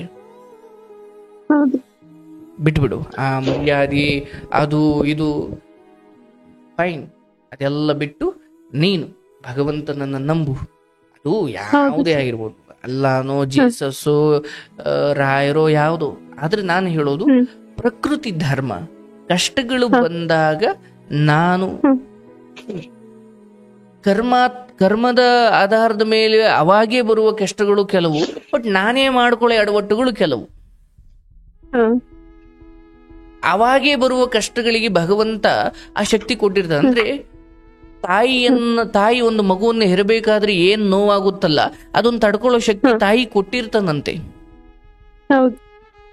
ಆದ್ರೆ ಆ ಹೆಣ್ಮಗಳು ಯಾವುದೋ ಹುಡುಗನನ್ನು ಪ್ರೀತಿಸಿ ಅಲ್ಲೇನೋ ಎಡವಟ್ಟು ಮಾಡ್ಕೊಂಡು ಕೊಲೆಯಾಗಿ ಹೋಗ್ತಾಳಲ್ಲ, ಅದು ದೇವ್ರು ಮಾಡಿದ್ದಲ್ಲ, ಅದು ಅವಳೇ ಮಾಡ್ಕೊಂಡಿದ್ದು. ಹಾಗಾಗಿ ಕರ್ಮದ ದೃಷ್ಟಿಯಿಂದ ಬರ್ತಕ್ಕಂತ ಕಷ್ಟಗಳಿಗೆ ಭಗವಂತ ನೋಡ್ಕೊಳ್ತಾನೆ. ಆದ್ರೆ ನಾವು ನಮ್ಮ ಅಜ್ಞಾನದಿಂದ ಎಡವಟ್ಟಿಂದ ಮಾಡಿಕೊಂಡು ವಿಚಾರಗಳಿಗೆ ನಾವು ನರಳಬೇಕಾಗುತ್ತೆ. ಎಲ್ಲ ಬಿಡು ತಾಯಿ, ದುಃಖ ಬಿಡು, ಸಂಪಾದನೆ ಮಾಡು, ಕಷ್ಟಪಡು, ಕೆಲಸ ಮಾಡುವ. ಅದ್ರ ಜೊತೆ ಆರೋಗ್ಯ ಚೆನ್ನಾಗಿ ನೋಡ್ಕೊಂಡು, ಗಂಡಸರ ದಾರಿಗೆ ಬಂದಿದ್ದಾರೆ, ಅವರು ಒಳ್ಳೆಯವರಿದ್ದಾರೆ, ಎಲ್ಲವೂ ಸರಿ ಇದೆ. ಸಮಾಜ ಅದು ಇದು ಯಾರೂ ಬೇಕಿಲ್ಲ. ನೀವು ದುಡೀರಿ, ನಾಳೆ ಏನೋ ಒಂದು ಕಾಯಿಲೆ ಬರ್ಬೋದು, ಸಂಕಷ್ಟ ಬರ್ಬೋದು, ಒಂದಷ್ಟು ಕೂಡಿರಿ, ಮಕ್ಕಳಿಗೊಳ್ಳೆ ಸಂಸ್ಕಾರ ಕೊಡಿ, ಯಾರು ನಿಮ್ಮ ಬಗ್ಗೆ ಕೆಟ್ಟದ್ದು ಮಾತಾಡ್ಕೊಂಡ್ರು ಏನ್ ಭಗವಂತ ಬನ್ನಿ ನಿಮ್ಮ ಜೊತೆ ನಿಮ್ಮ ಬಗ್ಗೆ ಅಕ್ಕಪಕ್ಕದವರೆಲ್ಲ ಕೆಟ್ಟದ್ದು ಮಾತಾಡ್ಕೊಳ್ತಿದ್ದಾರೆ, ಬಂದ್ಬಿಡಿ ನೀವು ನರ್ಕಕ್ಕೆ ಹೋಗೋಣ ಅಂತ ಯಾರನ್ನು ಕರ್ಕೊಂಡು ಹೋಗಲ್ಲ. ಹೌದು ಸರ್. ನೀವು ಜಗತ್ತಿನ ಬಗ್ಗೆ ಸಮಾಜದ ಬಗ್ಗೆ ಒಳ್ಳೆ ಭಾವನೆ ಇಟ್ಕೊಂಡಿದ್ದೀರಿ, ನೀವು ಅವ್ರ ಬಗ್ಗೆ ಎಲ್ಲ ಒಳ್ಳೇದು ಅಂದ್ಕೊಳ್ಳಿ, ಅವ್ರು ನಿಮ್ಮ ಬಗ್ಗೆ ಏನು ಅಂದ್ಕೊಳ್ಳಿ, ಅದು ಅವ್ರ ಬುದ್ಧಿಮಟ್ಟ. ಬಿಡವ ಇದ್ರ ಬಗ್ಗೆ. ದೇವರನ್ನ ನನ್ನ ಕಷ್ಟ ಸುಖಗಳಲ್ಲಿ ಭಗವಂತ ನಿನ್ನನ್ನು ನಂಬಿದ್ದೀನಿ ಅಷ್ಟೇ, ನಂಬಿದ್ದೀನಿ ಎಂದುಕೊಂಡು ಮನುಷ್ಯ ಪ್ರಯತ್ನ ಮಾಡ್ತಾ ಇರಬೇಕು. ನಂಬಿದ್ದೀನಿ ಎಂದುಕೊಂಡು ಸುಮ್ಮನೆ ಕೂತ್ಕೊಂಡ್ರೆ ದೇವ್ರು ಬಂದು ಮಾಡಲ್ಲ. ಹೌದು ಸರ್. ಆಯ್ತು, ನಿನ್ನ ರಾಯರು ನಿನ್ನನ್ನು ಕಾಪಾಡ್ತಾರೆ. ಅವಾಗಲಾದ್ರೂ ಅಷ್ಟೇ ಗಂಡ ಆತನೂ ಅಷ್ಟೇ, ಅವರು ಅರ್ಥ ಮಾಡ್ಕೊಳ್ಬೇಕು. ನೀವು ಯಾವುದೇ ಪರಿಸ್ಥಿತಿ ಬರಲಿ ಸ್ವಲ್ಪ ಸಮಾಧಾನವಾಗಿ, ಅವ್ರು ಹೇಳ್ಬಿಟ್ರು ಅಂತ 3 ಲಕ್ಷ ಎಲ್ಲೆಲ್ಲೋ ಸಾಲ ಮಾಡಿ ಇಸ್ಕೊಟ್ಟು ಬಿಡೋದು. 3 ಲಕ್ಷ ಎಷ್ಟೋ ಜನರ ಜೀವಮಾನದ ದುಡ್ಡದು. ಹೌದು ಸರ್. ಆಯ್ತು, ಆ ಹಣ ಅದಕ್ಕೆ 3 ಪಟ್ಟಷ್ಟು ಭಗವಂತ ನಿಮಗೆ ದುಡಿಯೋ ಶಕ್ತಿ ಖಂಡಿತ ಕೊಡ್ತಾನೆ. ಬಟ್ ಏನಂದ್ರೆ ಇಲ್ಲಿ ಅದರಿಂದ ತಕ್ಷಣ ಎಚ್ಚೆತ್ತುಕೊಂಡು ಇಲ್ಲ ಅದ್ ಯಾರು ಬರ್ತಾರೋ ಬರ್ಲಿ ನಮ್ಮ ಹಣ ವಾಪಸ್ ಕೊಡಿ ಅಂತ ಕೇಳೋ ಧೈರ್ಯ ಕೊಟ್ನಲ್ಲ ಭಗವಂತ, ಅದೇ ಒಳ್ಳೇದು. ಇಲ್ಲಾಂದ್ರೆ ಇನ್ನೂ 2 ಲಕ್ಷ ಕೇಳದವ್ರೆ ಅಂತ ಈಸ್ಕೊಟ್ಟಿದ್ರೆ ಈಸ್ಕೊಡಕ್ಕೆ ಕೊಡ್ಬೇಕಲ್ವಾ ಸರ್? ನಮ್ಗೆ ಅವ್ರು ಯಾವ ಗ್ಯಾರಂಟಿ ಮೇಲೆ ಕೊಡ್ತಾರೆ? ಏನೋ ಕೊಡಕ್ ಇಷ್ಟ ಇತ್ತು, ಬಟ್ ಕೇಳ್ದವ್ರು ಕೊಡ್ಲಿಲ್ಲ ಅಂತ. ಇಲ್ಲಪ್ಪ ಆತರ ಇಲ್ಲ ಸರ್, ನಾನ್ ಯಾರನ್ನೂ ಕೇಳೇ ಇಲ್ಲ. ಯಾಕೆಂದ್ರೆ ನಾವ್ ಕೇಳ್ತೀವಿ ಅಂದ್ರೆ ಅದನ್ನ ರಿಟರ್ನ್ ಕೊಡೋ ಕೆಪಾಸಿಟಿ ನಮಗೂ ಇರ್ಬೇಕಲ್ವಾ ಸರ್? ಅದು ಯಾವಾಗ್ಲೂ ಅಷ್ಟೇ ಅವ. ಒಬ್ಬ ಭಿಕ್ಷುಕನ ಹತ್ರ ಹೋಗಿ ನೀನು ಬ್ಯಾಂಕ್ ಟ್ಯಾಕ್ಸ್ ಕಟ್ಟಿಲ್ಲ ಈ ವರ್ಷ ಅಂತ ಕೇಳಿದ್ರೆ ಅವನ್ ತಟ್ಟೆಲೆ ಹೊಡಿತಾನೆ. ಹೌದು, 1 ರೂಪಾಯಿ ಇಲ್ಲ ಅಂತ ಒದ್ದಾಡ್ತೀವಿ ಟ್ಯಾಕ್ಸ್. ಆದ್ರೆ ಒಬ್ಬ ಭಿಕ್ಷುಕನ ಹತ್ರ ಹೋಗಿ ಟ್ಯಾಕ್ಸ್ ಬಗ್ಗೆ ಮಾತಾಡೋದಿದೆಯಲ್ಲ, ಹಾಗೆ ನಮ್ದು ಅಷ್ಟು ಇಷ್ಟರಲ್ಲಿ ಜೀವನ ನಡೀತಾ ಇದೆ. ಗಾಂಜಾ ಬಗ್ಗೆ ಮಾತಾಡ್ತಾನೆ ಅಂದ್ರೆ ನಾವು ತಟ್ಟೆಲೆ ಹೊಡೆದು ಕಳಿಸ್ಬೇಕಿತ್ತು, ಮತ್ ನಾನ್ ಯಾಕೆ ಹಂಗ್ ಮಾಡಿದೆ? ಹೌದು ಸರ್, ಅದು ನನ್ ದಡ್ತನ ಅದು ಅಲ್ವಾ? ಅದು ನಾ ತಪ್ಪನ್ನ ಭಗವಂತನ ಮೇಲಲ್ಲ, ನನ್ನ ಮೇಲೆ ನಾನು ಹಾಕೊಳ್ಬೇಕು, ತಿದ್ದುಕೊಳ್ಬೇಕು. ನನ್ಗೆ ಈಗ ಗೊತ್ತಾಯ್ತು ಸರ್, ಬಟ್ ಆ ಟೈಮಲ್ಲಿ ನನ್ಗೆ ಹಂಗ ಅನಿಸ್ತು. ಅದೇ ಯಾಕೆಂದ್ರೆ ಇವ್ರುಗಳು ಎಲ್ಲರೂ ಒಂದೊಂದ್ ತರ ಮಾತಾಡುವಾಗ ನನ್ಗೆ ಅಲ್ಲಿ ಬಿದ್ದಿದ್ದ ಆ ಟೆನ್ಷನ್ ಅಲ್ಲಿ, ಆಮೇಲೆ ಆ ಸ್ಟೇಷನ್ಗೆ ಹೋಗಿ ಬಂದಿದ್ದು, ಇವರೆಲ್ಲ ಮಾತಾಡೋದು, ಇವೆಲ್ಲ ಒಂದೇ ಸರಿ ತಲೆಯಲ್ಲಿ ಕುತ್ಕೊಂಡು ಕೊನೆಗೆ ಹೆಂಗೆ ಅಂದ್ರೆ ನಾನು ಇರೋದೇ ಬೇಡ ಅಂತ ಅನ್ಕೊಂಡ್ರು ಎಲ್ಲ ಗೊತ್ತಿರೋರ ಹತ್ರನೇ ನಾನು ದುಡ್ಡು ಇಸ್ಕೊಂಡಿದ್ದೆ. ಈಗ ಸತ್ರು ಸುಧಾ ನನ್ ಬಾಡಿ ಎತ್ತುವಾಗ್ಲೂ ಅನ್ಕೊಂತಾರೆ, ಹೋಗೋದೋದ್ಲು ನನ್ ತಲೆ ಮೇಲೆ ಎಳೆದ್ಬಿಟ್ಟು ಹೋದ್ಲು, ಇವಳಿಗೆ ತಿಥಿ ಬೇರೆ ಮಾಡ್ಬೇಕು, ಇವಳಿಗೆ ಮೋಕ್ಷ ಬೇರೆ ಕೊಡಿಸ್ಬೇಕಂತ ಕೊನೆಗೆ ಅಲ್ಲೂ ನನ್ನನ್ನೇ ಬೈಕ್ ಓಡಾಡ್ತಾರೆ. ಏನು ಮಾಡ್ಬೇಡ ಗಂಡ. ಇಲ್ಲ ಸರ್, ಆತರ ಈಗ ಯೋಚನೆ ಮಾಡಿಲ್ಲ, ಆ ಟೈಮಲ್ಲಿ ಬಂತದು ನನ್ ತಲೆಗೆ ಅಷ್ಟೇ. ನಿಭಾಯಿಸೋ ನೋಡಿ, ಒಳ್ಳೆಯವ್ರಿಗೆ ಇದೆಲ್ಲ ಬರೋದು. ಅಂದ್ರೆ ಭಗವಂತನ ನಂಬು, ಎಲ್ಲ ಆಗುತ್ತೆ. ನಿನ್ ಕೆಲಸ ಮುಂದುವರ್ಸು, ಆರೋಗ್ಯ ಕಡೆ ಗಮನ ಕೊಡು, ತುಂಬಾ ಸ್ಟ್ರೆಸ್ ಮಾಡ್ಕೊಳ್ಬೇಡ. ಗಂಡ ಹೆಂಡತಿ ಅನ್ಯೂನ್ಯವಾಗಿರಿ. ಅಂಡ್ ಏನೇ ಇದ್ರು ಕರೆ ಮಾಡಿ ಮಾತಾಡ್ತಾ ಅಂತದ್ದೇನಾದ್ರೂ ಸಮಸ್ಯೆಗಳು ಬಂದಾಗ. ಅರ್ಥ ಆಯ್ತಲ್ಲ? ನೀವ್ ಹಂಗೆ ಹೇಳಿದ್ರಿಂದ ಇವತ್ತು ಎಷ್ಟೋ ಸಾವಿರಾರು ಜನಕ್ಕೆ ಇವತ್ತು ಇದ್ರ ಬಗ್ಗೆ ಒಂದು ಅವೇರ್ನೆಸ್ ಅಂತೂ ಬರುತ್ತೆ ಖಂಡಿತ. ಹೌದು ಸರ್, ಅದಕ್ಕೆ ನಮ್ಮ ಮನೆಯವ್ರು ಹೇಳಿದ್ರು, ಇವ್ರ ಶೋ ತುಂಬಾ ಜನ ಕೇಳ್ತಾರೆ, ಒಂದ್ಸರಿ ಮಾತಾಡೋ ನೀನು, ಯಾಕಂದ್ರೆ ಒಬ್ರಲ್ಲ ತುಂಬಾ ಜನ ಇರ್ತಾರ ಲೇಡೀಸ್ ಈ ತರ, ಎಷ್ಟೊಂದ್ ಜನ ಗೊತ್ತೇ ಇರಲ್ಲ ಹೊರಗಡೆ, ಅವ್ರಿಗೂ ಗೊತ್ತಾಗತ್ತೆ. ಯಾಕಂದ್ರೆ ಬ್ಲೈಂಡ್ ಆಗಿ ಎಲ್ಲ ಥಿಂಕ್ ಮಾಡ್ತಾ ಇದ್ರೆ ತುಂಬಾ ಜನ ಕಷ್ಟ ಆಗತ್ತೆ. ಒಂದ್ಸರಿ ಮಾತಾಡಂತ ಅವರು ಅಂತ ಇದ್ರೆ, ಯಾಕೆ ನಾನೇ ಇನ್ನ ಈಚೆ ಬಂದಿರ್ಲಿಲ್ಲ ಸರ್ ಮಾತಾಡಕ್. ಇವ್ರ ಸೈಡ್ ಅನ್ನ ಫೋನ್ ಮಾಡಿದ್ದಾರೆ ನಿಮ್ಗೆ, ನಾನು ಹೇಳಿದೆ ಒಂದ್ಸರಿ ಮಾತಾಡ್ಬೇಕು ಅವ್ರ ಹತ್ರ ಅಂತಂದೇಳಿ. ಪಾಪ ಅವ್ರಿಗೆ ನಿಮ್ ಪರಿಸ್ಥಿತಿಯ ಬಗ್ಗೆ ಅನುಕಂಪ ಇದೆ, ಖಂಡಿತ ಎಲ್ಲ ಒಳ್ಳೇದಾಗುತ್ತೆ. ನೀವೆಷ್ಟು ಅನ್ಯೂನ್ಯವಾಗಿರ್ತೀರೋ ಸಮಸ್ಯೆಗಳು ನಿಮ್ ಹತ್ರ ಬರೋದಿಲ್ಲ. ಈಗ ಹೌದು ಸರ್, ಈಗ ಹೆಂಗೆ ಅಂದ್ರೆ ಎಲ್ಲಾರು ಕೈ ಬಿಟ್ಬಿಟ್ರು ನನ್ನ ಒಂದ್ ಟೈಮಲ್ಲಿ. ಈ ಟೈಮಲ್ಲಿ ಎಷ್ಟು ನಾನು ಹಚ್ಕೊಂಡಿದ್ನೋ ಅವ್ರೆಲ್ಲ ಬಿಟ್ರು. ಬಟ್ ನನ್ ಜೊತೆಗಿರೋದು ಅಂದ್ರೆ ಇವ್ರೊಬ್ರೆ ಒಂದು ಮಾತು ಅನ್ಲಿಲ್ಲ ನನಗೆ, ಯಾಕಂದ್ರೆ ಇವ್ರು ಅವಾಗಿದ್ದಾನ ನೋಡ್ತಿದ್ದಾರೆ ಯಾತರ ಅಂತಂದು. ಬಿಡು ಹೋಗ್ಲಿ, ಆಗೋಯ್ತು. ಈಗ ಅದ್ರ ಯೋಚನೆ ಮಾಡಿ ನಿನ್ ಹೆಲ್ತ್ ಹಾಳು ಮಾಡ್ಕೊಂಬೇಡ. 3 ಲಕ್ಷ ತಾನೆ ಕಷ್ಟಪಟ್ಟು ದುಡ್ದು ತೀರ್ಸಿದ್ರಾಯ್ತು, ಅದೇನ್ ದೊಡ್ಡದಲ್ಲ ನಮ್ಗೆ. ಕಷ್ಟಪಟ್ರೆ ಯಾವ್ದು ಅಲ್ಲ. ನೋಡಿ, ನೀನ್ ಆರಾಮಾಗಿರು, ನೀನ್ ಟೆನ್ಷನ್ ತಗೋಬೇಡ. ಕುಡಿತಾರೆ ಅನ್ನೋ ಒಂದು ಕಾರಣಕ್ಕೆ ಫೈನ್, ಈಗ ಅದನ್ನು ಬಿಟ್ಟಿದ್ದಾರೆ. ಖಂಡಿತ ಅವ್ರಿಗೆ ನಾನು ಪ್ರಾರ್ಥಿಸ್ತೀನಿ ಹಾಗೆ ಮುಂದುವರಿರಿ. ಬಟ್ ಅವ್ರ ಯಾವ್ದೋ ಒಂದು ದೋಷವನ್ನು ಇಟ್ಕೊಳೋದಕ್ಕಿಂತ ಈ ಸಮಯದ ಜೊತೆ ನಿಂತ್ರಲ್ಲ, ಇದೊಂದು ಕಾರಣಕ್ಕೆ ಕೃತಜ್ಞರಾಗಿರ್ಬೇಕಲ್ಲ. ಹೌದು ಸರ್, ಅದಕ್ಕೆ ನಾನು ಜೀವನ ಪರ್ಯಂತ ಋಣಿಯಾಗಿರ್ತೀನಿ ನಾನು ಇವ್ರಿಗೆ. ಯಾಕಂದ್ರೆ ಎಲ್ಲಾರು ಎಷ್ಟೆಷ್ಟೆಲ್ಲ ಟೆನ್ಷನ್ ಕೊಟ್ರು ನನಗೆ. ಫೈನ್. ಲೆಕ್ಕ ನೋಡಿದ್ರೆ ಇವ್ರು ನನ್ಗೆ ಹೊಡಿಬೇಕಾಗಿತ್ತು ಸಿಚುವೇಶನ್ ನೋಡಿದ್ರೆ, ಬಟ್ ಇವ್ರು ಹೊಡೆಯೋದಿರ್ಲಿ, ಒಂದ್ ಮಾತು ಬೈಲಿಲ್ಲ ನನ್ಗೆ. ನೋಡವ್ವ, ಒಂದು ಜೀವನದ ಸತ್ಯವನ್ನ ಅರ್ಥ ಮಾಡ್ಕೋ. ಯಾವ ದೇಶದ ಡಿಫೆನ್ಸ್ ಸಿಸ್ಟಮ್, ಯಾವ ದೇಶದ ರಕ್ಷಣಾ ವಲಯ ಅತ್ಯಂತ ಶಕ್ತಿಶಾಲಿಯಾಗಿರುತ್ತೋ ಆ ದೇಶದ ಮೇಲೆ ಚಿಕ್ಕ ಬಾಂಬ್ ಹಾಕ್ಲಿಕ್ಕೂ ಎಲ್ಲ ದೇಶದವರು ಹೆದರ್ಕೊಳ್ತಾರೆ. ಹೌದು ಸರ್. ಅರ್ಥಾತ್ ಹಾಗೆ ಯಾವಾಗ ನಮ್ಮ ಕುಟುಂಬ ನಮ್ಮಲ್ಲಿ ಹೊಂದಾಣಿಕೆ ಶಕ್ತಿಶಾಲಿಯಾಗಿರುತ್ತೋ ಹೊರಗಡೆ ಯಾವ ಸಮಸ್ಯೆ ಆದ್ರೂ ಅದು ತೃಣಕ್ಕೆ ಸಮಾನ. ಹೌದು ಸರ್. ನಮ್ಮಲ್ಲೇ ಹೊಂದಾಣಿಕೆ ಆ ದಿಟ್ಟತನ ಇಲ್ಲ, ನಾವೇ ಹಂಚಿ ಹರಿದೋಗಿದ್ದೀವಿ ಮನಸ್ತಾಪಗಳಿಂದ ಅನ್ನೋದಾದ್ರೆ, ಅದಕ್ಕೆ ಹೇಳಿದ್ನಲ್ಲ, ಅಟ್ ದಿ ಸೇಮ್ ಟೈಮ್ ಒಂದು ಸುತ್ತಿಗೆಯಿಂದ ಒಂದೇ ಕಲ್ಲನ್ನು ಹೊಡೆಯೋದು ಮತ್ತೆ ಒಂದೇ ಸುತ್ತಿಗೆಯಿಂದ 2 ಕಲ್ಲನ್ನು ಹೊಡೆಯೋದು ವ್ಯತ್ಯಾಸ ಇದೆ. ಅಂದ್ರೆ 2 ಕೈಲೂ 2 ಸುತ್ತಿಗೆ ಇಟ್ಕೊಂಡು 2 ಕಲ್ಲಿಗೆ ಹೊಡೆದ್ರೆ ಬಹುಶಃ 2 ಚೂರಾಗದೆ ಇರ್ಬೋದು. ಆದ್ರೆ ಒಂದೇ ಸುತ್ತಿಗೆಯನ್ನ 2 ಕೈಲೂ ಇಟ್ಕೊಂಡು ಒಂದೇ ಸತಿ ಬಲ ಬಿಟ್ಟು ಹೊಡೆದ್ರೆ ಅದು ಚೂರಾಗುತ್ತೆ. ಹಾಗಾಗಿ ನಾವಿಬ್ಬರೂ ಸೇರಿ ನಮ್ಮ ಶಕ್ತಿಯನ್ನ ಒಂದು ಸಮಸ್ಯೆಯ ವಿರುದ್ಧ ಬಳಸಿದಾಗ ಆ ಸಮಸ್ಯೆ ನಿರ್ಮೂಲನೆ ಆಗೋಗುತ್ತೆ. ನಾನು ಒಬ್ಳೆ ಹೋರಾಡ್ತೀನಿ ಅಂದಾಗ ಸ್ವಲ್ಪ ಸಮಯ ಹಿಡಿಬಹುದು ಅದಕ್ಕೆ. ಹಾಗಾಗಿ ಒಗ್ಗಟ್ಟಿನಲ್ಲಿ ಬಲವಿದೆ ಅಂತ ಸುಮ್ಮನೆ ಹೇಳಲಿಲ್ಲ. ಸಂಸಾರ ಅಂದಾಗ ಅದಕ್ಕೆ ಒಗ್ಗಟ್ಟಲ್ಲಿ ಇದ್ದುಕೊಂಡೆ ಧರ್ಮ ಅರ್ಥ ಕಾಮ ಏನಾದ್ರೂ ನಾವು ಒಟ್ಟಿಗೆ ಇರ್ತೀವಿ ಅಂತಲೇ 3 ಗಂಟೆ ಹಾಕೋದು. 3 ಗಂಟೆ ಹಾಕ್ಬಿಟ್ಟು ನಾವು 120 ಆಗಿ ಏನೇನೋ ಮಾಡ್ಕೊಳ್ತೀವಿ ಅಂದ್ರೆ ಅದು ಸಂಸಾರಕ್ಕೆ ಏನ್ ಅರ್ಥ ಬಂದಿದೆ ಅಲ್ಲಿ?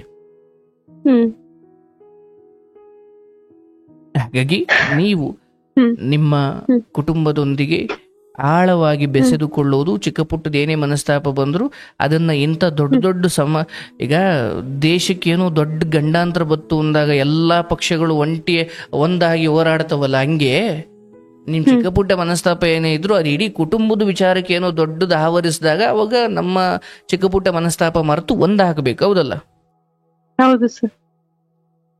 ಈಗ ಮನೆ ಸಂಬಂಧಿಕರ ಜೊತೆ ಅಥವಾ ಯಾರ ಜೊತೆನೂ ನಿಮ್ಮ ಒಡ ಹುಟ್ಟಿದವ್ರ ಜೊತೆ ತವ್ರ ಮನೆಯಲ್ಲಿ ಏನೇನೋ ಮನಸ್ತಾಪಗಳಿರ್ಬೋದು, ಬಟ್ ಯಾರೋ ಒಬ್ರು ಸತ್ರ ಎಲ್ರೂ ಒಟ್ಟಾಗಿ ಮಣ್ಣು ಮಾಡ್ತಾರಲ್ಲವಾ?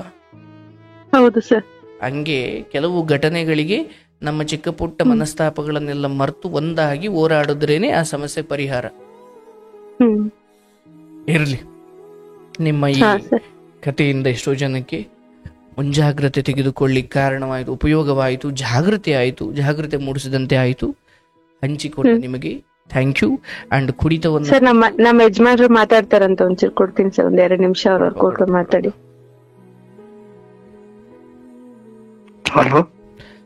ಹೇಳಿ ಸರ್. ಇವಾಗ ಬಂದೆ ಮನೆಗೆ, ಕಾನ್ಫರೆನ್ಸ್ ಕಾಲ್ ಮೊಬೈಲ್ ಆಚೆ ಇಟ್ಟು ಈ ಮೊಬೈಲ್ ಕಂಟಿನ್ಯೂ ಮಾಡ್ತಾ ಇದ್ದೆ. Okay okay okay. ಇಷ್ಟೊತ್ತವರೆಗೂ ಮಾತಾಡಿ ಕೇಳಿಸ್ಕೊಂಡ್ರ? ಸಾಕು ಸರ್, ಕೇಳಿಸ್ಕೊಂಡ್ರೆ ಹೆಡ್ಫೋನ್ ಹಾಕಿದ್ದೆ, ಕೇಳಿಸ್ಕೊಂಡೆ. ಆಯ್ತು. ಪಾಪ ನೀವು ಇತ್ತೀಚೆಗೆ ಒಂದು ದೊಡ್ಡ ನಿರ್ಧಾರ ತಗೊಂಡಿದ್ದೀರಾ.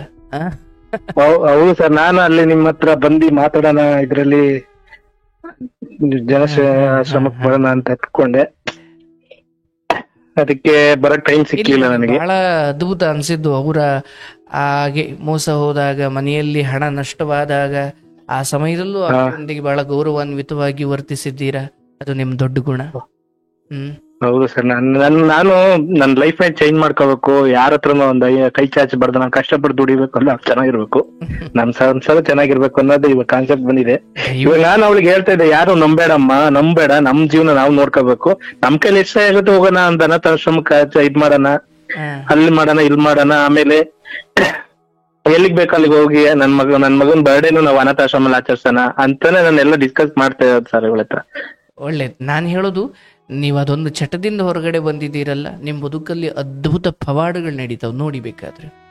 ನಾನು ಹೇಳೋದು ಅದು ಸಿಗರೇಟ್ ಆಗಿರ್ಬೋದು, ಮದ್ಯಪಾನ ಆಗಿರ್ಬೋದು, ಧೂಮಪಾನ ಆಗಿರ್ಬೋದು, ಅದು ಯಾವ್ದು ಹೆಣ್ಣಿನ ಚಟ, ಅಕ್ರಮ ಯಾವುದೇ ದುಶ್ಚಟಗಳಿರ್ಬೋದು, ಅದು ಕ್ಷಣಿಕ. ಅದರಿಂದ ಬರುವ ಅಂದ್ರೆ ಕ್ಷಣಿಕ ಸುಖವನ್ನು ಕೊಟ್ಟು ಇಡೀ ಜೀವನ ಪೂರ್ತಿ, ನನಗೆ ಯಾರೋ ಹೇಳ್ತಾ ಇದ್ರು, ಮೊನ್ನೆ ಕಳೆದ ವಾರದಲ್ಲಿ ಕರೆ ಮಾಡಿ ಅವ್ರ ತಂದೆ ಒಂದು 20 ವರ್ಷ ಏನೋ ಕಾರಣಕ್ಕೆ ರಸ್ತೆ ಬದಿಯಲ್ಲೇ ಊಟ ಮಾಡಿ ರಸ್ತೆ ಬದಿಯ ತಿಂಡಿಯನ್ನೇ ತಿಂದು ಇವತ್ತು ಡಯಾಲಿಸಿಸ್ ಮಾಡಿಸ್ಕೊಳ್ತಿದ್ದಾರೆ. ವಯಸ್ಸಾದ ಸಮಯ, ವಾರಕ್ಕೆ 3 ಸಾರಿ ಡಯಾಲಿಸಿಸ್ ಮಾಡಿಸ್ಕೊಳ್ಬೇಕು. 1 ಸಾರಿ ಡಯಾಲಿಸಿಸ್ ಮಾಡಿಸ್ಕೊಳ್ಳೋಕೆ 4,000, ಅರ್ಥಾತ್ ವಾರಕ್ಕೆ 12,000. ಹೌದು ಸರ್. ಯಾಕೆ ನಾನು ಹೋದಾಗ ಅವರು ಚೆನ್ನಾಗಿದ್ದ ಸಮಯದಲ್ಲಿ ಹೊರಗಡೆ ಕೆಲವು ಚಟಕ್ಕೆ ದಾಸರಾಗಿದ್ರು ಅಂತ. ಈಗ ಅವ್ರ ಮಗನಿಗೆ ಬೇಜಾರು, ದುಡ್ಡು ಹಂಚ್ಬೇಕಲ್ಲಪ್ಪ, ಹೌದೌದು, ಹೆಂಡತಿ ಮಕ್ಕಳು ಎಲ್ರಿಗೂ ಭಾರ ಆಗ್ಬಿಡ್ತಾರಲ್ಲ. ಏನ್ ಯೋಚನೆ ಮಾಡಿ, ನಿಮ್ಗೋಸ್ಕರ ವಾರಕ್ಕೆ 12,000 ನಿಮ್ಮ ಮಗನಿಗೆ ವಂಚೋ ಪರಿಸ್ಥಿತಿಯನ್ನು ತಂದು ಮಡುಕೊಂಡ್ರಿ ಅಂದ್ರೆ ಯಾರಿಗ ತಾನೇ ನೀವು ಬೇಕು ಅನ್ಸ್ತೀರಾ? ಬೇಡ ಇವರಿಂದ ನಮ್ ಜೀವನ ಹಾಳಾಗ್ತಾ ಇದೆ ನೋಡ್ಕೊಳ್ತಾರ. ಆದ್ರೂ ಒಂದ್ ಹಂತ ಆದ್ಮೇಲೆ ಈಗೇನ್ ಕುತ್ತಿಗೆ ಕುಯ್ಕೊಳಕ್ ಆಗುತ್ತಾ? ಆಗಲ್ಲ. ಕುಡಿತ ಇದು ಎಲ್ಲದರಿಂದ ಜೂಜಾಡೋನು, ಕುಡಿತ ಮಾಡೋನು, ಇವರೆಲ್ಲರ ಸಂಸಾರವು ಒಂದಿವ್ಸ ಅದೇ ಪರಿಸ್ಥಿತಿ ಬರ್ಲೇಬೇಕು. ಅದು ನಿಯಮ. ಅದು ಹೌದು. ಎಕ್ಸಾಂಪಲ್ ನಮ್ಮ ಅಣ್ಣನು ಅದೇ ತರ ಡ್ರಿಂಕ್ಸ್ ಮಾಡಿ, ಜಾಸ್ತಿ ಹೆವಿ ಡ್ರಿಂಕ್ಸ್ ಮಾಡಿ ಮಾಡಿ ಮಾಡಿ ಮಾಡಿ ಒಂದು ಲಿವರ್ ಡ್ಯಾಮೇಜ್ ಆಗಿ ಎಕ್ಸ್ಪೈರ್ಡ್ ಆಗಿದ್ದು. ಅಷ್ಟೇ ಅಲ್ವಾ ಸರ್? ಹೌದು. ನನ್ನ ಜೀವನವನ್ನ ಆನಂದಿಸಬೇಕು. ಆನಂದಿಸೋಕೆ ಇದೇ ಮಾರ್ಗ. ಇಂಥ ವೇಶ್ಯೆ, ಮದ್ಯಪಾನ, ಚಟ, ಜೂಜಾಟ, ಆನಂದಿಸೋಕೆ ಈ ಮಾರ್ಗನೇ ಚಂದ ಅಂತ ಯಾಕೆ ಅಂದ್ಕೊಳ್ಬೇಕು ನಾವು? ಹೆಂಡತಿ ಮಕ್ಕಳ ಮುಖದ ಮೇಲಿನ ನಗು ಇದೆಯಲ್ಲ, ಅದಕ್ಕಿಂತ ದೊಡ್ಡ ಆನಂದದ ಕೇಂದ್ರ ಬಿಂದು ಎಲ್ಲಿದೆ ಈ ಜಗತ್ತಲ್ಲಿ? ಎಕ್ಸಾಂಪಲ್ ಸರ್, ಮುಖದಲ್ಲಿ ನಗು ಇದೆಯಲ್ಲ, ಅದಕ್ಕಿಂತ ದೊಡ್ಡ ನಗುವಿನ ಕೇಂದ್ರ ಎಲ್ಲಿದೆ ಈ ಜಗತ್ತಲ್ಲಿ? ಇಲ್ಲ ಸರ್. ಹೌದು. ತನ್ನವರ ನಗುವಲ್ಲಿ ನನ್ನ ನಗುವನ್ನ ಕಂಡುಕೊಳ್ಳೋನು ಸಂಸಾರಿ. ತನ್ನವರ ನಗು, ಅದು ಹೆಂಡತಿ, ಮಗ, ಮಕ್ಕಳು, ಎತ್ತ ವಯಸ್ಸಾದ ಅಪ್ಪ ಅಮ್ಮ, ಅವ್ರು ಇನ್ನೂ ನಗುನಗ್ತಾ ಮನೆಯಲ್ಲಿ ಚೆನ್ನಾಗಿದ್ದಾರೆ ಅಂದ್ರೆ ನಾನು ಹೊರಗಡೆ ಕತ್ತೆ ದುಡ್ದಂಗ್ ದುಡಿಯೋನ, ಏನ್ ತೊಂದ್ರೆ ಇಲ್ಲ. ಹೌದು ಸರ್. ಮನೆ ಬಂದ್ರೆ ನೆಮ್ಮದಿ ಇರಬೇಕು. ಹುಡ್ಕೊಂಡು ಬರೋದ್ರಿಂದ ಇವರೆಲ್ಲರೂ ಕೂತಳೋ ತರ ಮಾಡ್ತಿದ್ದೀನಿ ಅಂದ್ರೆ ಅದು ಈ ಜನ್ಮ ಅಲ್ಲ, ಜನ್ಮ ಜನ್ಮಕ್ಕೂ ಅದು ನನಗೆ ಉಗ್ರವಾಗಿ ಕಾಡುತ್ತೆ. ಹೌದು ಸರ್, ಖಂಡಿತ. ಇವಾಗ ಮೊನ್ನೆ ಎಕ್ಸಾಂಪಲ್ ನನಗೆ ಆಕ್ಸಿಡೆಂಟ್ ಆಗಿ ಕಣ್ ಕೊಂಡ್ಕೊಂಡೆ, ಲೆಫ್ಟ್ ಸೈಡ್ ಕಣ್ಣು. ಪಾಪ ಹೇಳ್ತಾ ಇದ್ರು. ಅವಾಗ ನನಗೆ ನನ್ನ ಫ್ರೆಂಡ್ಸ್ ಅಂದ್ರೆ ತುಂಬಾ ಇಷ್ಟ ಪಡ್ತಾ ಇದೆ. ಅಂದ್ರೆ ಅವ್ರಿಗೆ ಹೋದಾಗ ಬೇಕು ಅಂದ್ರೆ ನನ್ ಚೈನ್ ಒಡ ದುಡ್ಡು ಕೊಡೋದು, ಆಮೇಲೆ ಹೋದಾಗ ಜೋಬೆಲ್ 10,000-15,000. ಅವಾಗ ನಾನು ಪ್ರೊಡಕ್ಷನ್ ಮ್ಯಾನೇಜರ್ ಗಾರ್ಮೆಂಟ್ಸ್ ಅಲ್ಲಿ ಟಾಪ್ ಅಲ್ಲಿ ಇದ್ದೆ. ಅಂದ್ರೆ 45,000-50,000 ಸ್ಯಾಲ್ರಿ ಇತ್ತು.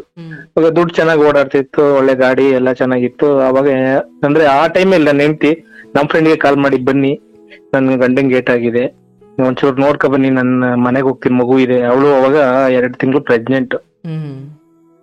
ನನ್ ಮಗು 3 ವರ್ಷ, ಇವಳಿಗೆ 2 ತಿಂಗಳು ಪ್ರೆಗ್ನೆಂಟ್. ಆ ಟೈಮಲ್ಲಿ ಯಾರು ಬರ್ಲಿಲ್ಲ ಸರ್. ಆಮೇಲೆ ರಾತ್ರಿ ಈ ನಮ್ಮ ಫ್ಯಾಮಿಲಿ ಯಾರು ಬರ್ಲಿಲ್ಲ. ಅವಾಗ್ಲೇ ಹೇಳಿ, ಅವಾಗ ನನಗೆ ಇವಳು ಸಾಥ್ ಕೊಟ್ಲು, ಇವಾಗ ನಾನು ಇವಳಿಗೆ ಸಾಥ್ ಕೊಡ್ತಾ ಇದೀನಿ. ಅದೇ ತಾನೇ ಜೀವನ. ಗಂಡ ಹೆಂಡತಿಗಾಗದ, ಹೆಂಡತಿ ಗಂಡ ಆಗದು. ಸತ್ಯ.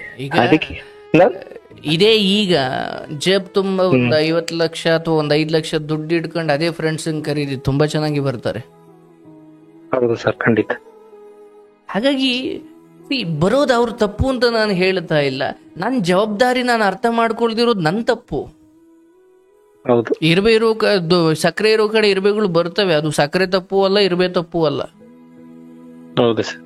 ಬಟ್ ನಾನು ಯಾರಿಗೆ ನಿಯತ್ತಾಗಿರ್ಬೇಕು, ನಾನು ಯಾರಿಗೆ ಪ್ರಾಮಾಣಿಕನಾಗಿರ್ಬೇಕು, ಇನ್ನು ಒಳ್ಳೆ ಬ್ಯಾಚುಲರ್ ಲೈಫಲ್ಲಿ ಇದ್ದಂಗೆ ಇರ್ತೀನಿ ಅನ್ನೋದಾದ್ರೆ ಮದುವೆ ಯಾಕೆ ಆಗ್ಬೇಕು ಮತ್ತೆ? ಹೌದು. ಬಟ್ ನೀವು ಅದನ್ನ ಎಚ್ಚೆತ್ತುಕೊಂಡಿದ್ದೀರಾ ನೋಡಿ. ಏನೋ ಕಾಯಿಲೆ ಬರಬೇಕು, ಆಕ್ಸಿಡೆಂಟ್ ಆಗಬೇಕು, ಮನೆಯಲ್ಲಿ ಏನೋ ಪ್ರಾಣ ಹಾನಿ ಆಗಬೇಕು, ಸೂತ್ಕನೆ ಆಗಬೇಕು, ಆಗ ನಾನು ಮಾತ್ರ ಎಚ್ಚೆತ್ಕೊಳ್ಳೋ. ಕೆಲವೊಬ್ರು ಹಂಗೆ ಇಂಥದ್ದೇನೋ ಸೂತ್ಕುದ್ ವಾತಾವರಣ ಬರೋವರೆಗೂ ಅವ್ರಿಗೆ ಬುದ್ಧಿ ಬರಲ್ಲ. ಬಿಟ್ ನೀವು ಅದಕ್ಕಿಂತ ಮುಂಚೆ ಎಚ್ಚೆತ್ಕೊಂಡಿದ್ದೀರಾ, ಪುಣ್ಯ. ಜೀವನ ಫ್ರೆಂಡ್ಸ್ ಜೊತೆ ಹೋಗ್ಬೇಡಿ ಅಂತ ಹೇಳಲ್ಲ, ಆದ್ರೆ ಒಂದು ಸ್ಪ್ರೈಟ್ ತಗೊಂಡು ಕುಡಿಯೋ ಬುದ್ಧಿ ನನಗೆ ಬರ್ಬೇಕು ಹೊರತು ಒತ್ತಾಯ ಮಾಡೋದ್ರು ಅಂತ ಕೊಡ್ಕೊಂಡು ಕೂತ್ಕೊಳ್ಳೋ ಬುದ್ಧಿ ಅಲ್ಲ.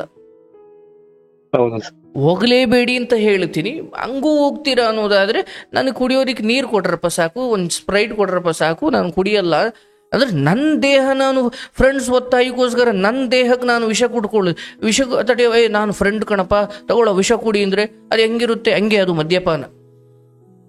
ಹೌದು ಸರ್. ಫ್ರೆಂಡ್ ಹೇಳ್ಬಿಟ್ರು ಅಂತ ಹೇಗೆ ನಾನು ವಿಷ ಕುಡಿಯೋದಿಲ್ವೋ ಹಾಗೆ ಫ್ರೆಂಡ್ ಹೇಳ್ಬಿಟ್ರು ಅಂತ ಎಣ್ಣೆ ಕುಡಿಯೋದನ್ನು ವಿಷ ಬೇರೆ ಅಲ್ಲ, ಎಣ್ಣೆ ಬೇರೆ ಅಲ್ಲ. ವಿಷ ಒಂದ್ ದಿವಸಕ್ಕೆ ಸಾಯಿಸುತ್ತೆ, ಎಣ್ಣೆ ಒಂದಷ್ಟು ವರ್ಷ ತಗೊಂಡು ಸಾಯಿಸುತ್ತೆ. ಹೌದು ಸರ್. ದಂಪತಿಗಳಿದ್ದೀರಾ, ಬಹಳ ಸಂತೋಷ. ನೀವಿಬ್ರು ಅನ್ಯೋನ್ಯವಾಗಿ ಕಾರ್ಯಕ್ರಮದಲ್ಲಿ ಮಾತಾಡುವಷ್ಟು ನಿಮ್ಮ ನಡುವೆ ಹೊಂದಾಣಿಕೆ ಇದೆ ಅಥವಾ ಏನೋ ಮೂಡ್ತಾ ಇದೆ ಆ ಬೆಳಕು. ನಿಮ್ಗೆ ಇನ್ನಷ್ಟು ಒಳ್ಳೇದಾಗ್ಲಿ. ಎಂದಾದ್ರೂ ಸಾಧ್ಯವಾದ್ರೆ ಆಶ್ರಮಕ್ಕೆ ಬನ್ನಿ. ಸರಿ, ಓಕೆ ಸರ್. ನೀವು ಇಲ್ಲಿಗೆ ನಮ್ಮ ರಾಘವೇಂದ್ರ ಮಠ ಸ್ವಾಮಿ ದೇವಸ್ಥಾನಕ್ಕೆ ಬಂದಿದಾರಲ್ಲ ಸರ್, 3 week ಬ್ಯಾಕ್. ಎಲ್ಲಿ? ಇಲ್ಲಿ ಗಂಗೊಳ್ಳಿ. ಓ ಹೌದು ಹೌದು ಹೌದು ಹೌದು. ನೀವಲ್ಲ ಇರೋದು? ಅದರಿಂದ 3 kilometer ದೂರ ಅಷ್ಟೇ ಸರ್. ಓ ಹೌದಾ? ಗಂಗೊಳ್ಳಿಯಿಂದ ಅಲ್ಲಲ್ಲ ಸರ್, ವಡ್ರಳ್ಳಿ ಅಂತ ಇದೆಯಲ್ಲ ಅಲ್ಲಿ? ಅಂದ್ರೆ ಅದು ಗಂಗೊಳ್ಳಿ ಅಂತ. ಗಂಗೊಳ್ಳಿನ? ಹೌದು ಸರ್, ಗಂಗೊಳ್ಳಿ. ನಾನು 5 ವಾರ ಬಂದಿದ್ದೆ. ಹಾ ಸರ್, ಹೌದು ಸರ್. ನೀವು ನಿಮ್ಮ ಅಮ್ಮನ ಜೊತೆ ಸೆಲ್ಫಿ ತೆಗ್ದಾಗ ನೋಡಿದ್ದೆ. ಹೌದೌದು.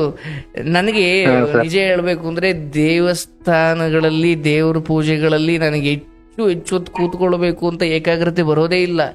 ನಂಗೆ ಲೈಬ್ರರಿಯಲ್ಲಿ ಕಾರ್ಯಕ್ರಮದಲ್ಲಿ ಬಂದಷ್ಟು ಏಕಾಗ್ರತೆ ದೇವಸ್ಥಾನ. ಬಟ್ ದೇವ್ರ ಪೂಜೆ ಮಾಡ್ತೀನಿ, ಹೆಚ್ಚು ಹೊತ್ತು ಕೂತ್ಕೊಳ್ಳಲ್ಲ. ನಮ್ಮವ್ವ ಒಳ್ಳೆ ಹೆಣ್ಣು ಸಿಗ್ಲಪ್ಪ ಅಂತ ನಮ್ಮವ್ವ ಏನೋ ಮಾಡ್ಕೊಂಡೆ, ಅದಕ್ಕೆ 5 ವಾರ ಬಂದಿದ್ದೆ.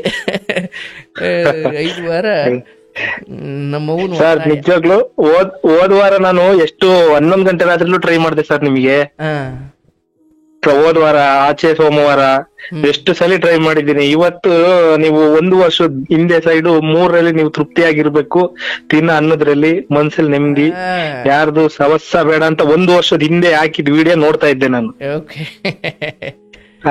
ಅದು ಯೂಟ್ಯೂಬ್ ಅಲ್ಲಿ ನೋಡ್ತಾ ಇದ್ದೆ. ಯಾವ್ದ್ರಲ್ಲಿ ಇರಬಾರ್ದು ಅಂತ. ಹೌದು ಸರ್, 3ರಲ್ಲಿ ನಾವು ತೃಪ್ತಿ ಇರ್ಬೇಕು, ಯಾವ್ದು ಇರಬಾರ್ದು. ಊಟದಲ್ಲಿ ತೃಪ್ತಿ ಇರ್ಬೇಕು, ಆಮೇಲೆ ಮನ್ಸಿನ ನೆಮ್ಮದಿ, ದುಡಿಮೆ ಆಮೇಲೆ ದುಡಿಬೇಕು. ಅಂದ್ರೆ ನಮ್ಮ ದುಡಿಮೆ ಎಷ್ಟು ಬರ್ತಾ ಇದೆಯಲ್ಲ ಅದ್ರಲ್ಲಿ ತೃಪ್ತಿ ಇರಬೇಕು. ನನ್ನ ಹೆಂಡತಿಯಲ್ಲಿ ತೃಪ್ತಿ ಇರಬೇಕು, ನನಗ್ ಸಿಕ್ಕ ಊಟದಲ್ಲಿ ತೃಪ್ತಿ ಇರಬೇಕು. ಅದು ಅನ್ನವೋ ಬಿರಿಯಾನಿವೋ ಅದು ನಿನ್ ಪಾಲಿಗೆ ಏನ್ ಬರ್ತೋ ಅದು ತೃಪ್ತಿ. ಯಾವ್ದ್ರಲ್ಲಿ ತೃಪ್ತಿ ಇರಬಾರ್ದು? ಅಧ್ಯಯನ ಎಷ್ಟು ಮಾಡಿದ್ರು ನಂಗೆ ತೃಪ್ತಿ ಇರಬಾರ್ದು, ಇನ್ನೂ ಮಾಡ್ಬೇಕು ಅನ್ಸ್ಬೇಕು. ದಾನ ಎಷ್ಟು ದಾನ ಮಾಡಿದ್ರು ಇಲ್ಲ ನಾನು ಇನ್ನೂ ಮಾಡ್ಬೇಕು ಅನ್ಸ್ಬೇಕು. ಹಾಗೆ ಭಗವಂತನ ಭಕ್ತಿ ಎಷ್ಟು ಸ್ಮರಣೆ ಮಾಡಿದ್ರು ನಾನು ಇನ್ನೂ ಮಾಡಬೇಕು ಅನ್ಸ್. ಹಾಗೆ ಯಾವ್ದು 3ರಲ್ಲಿ ತೃಪ್ತಿ ಇರಬೇಕು, ಯಾವ್ದು 3ರಲ್ಲಿ ತೃಪ್ತಿ ಇರಬಾರ್ದು ಅನ್ನೋದನ್ನ ತಿಳಿಸೋ ವಿಡಿಯೋ ಅದು. ಒಂದು ವರ್ಷದ ಹಿಂದೆ ಅದು ನೋಡಿದೆ ನಾನು. ಹೌದು ಹೌದು ಹೌದು. ಅದ್ರಲ್ಲಿ ಹೇರ್ ಸ್ಟೈಲ್ ಬೇರೆ ನಿಮ್ದು ಚೇಂಜ್ ಇದೆ.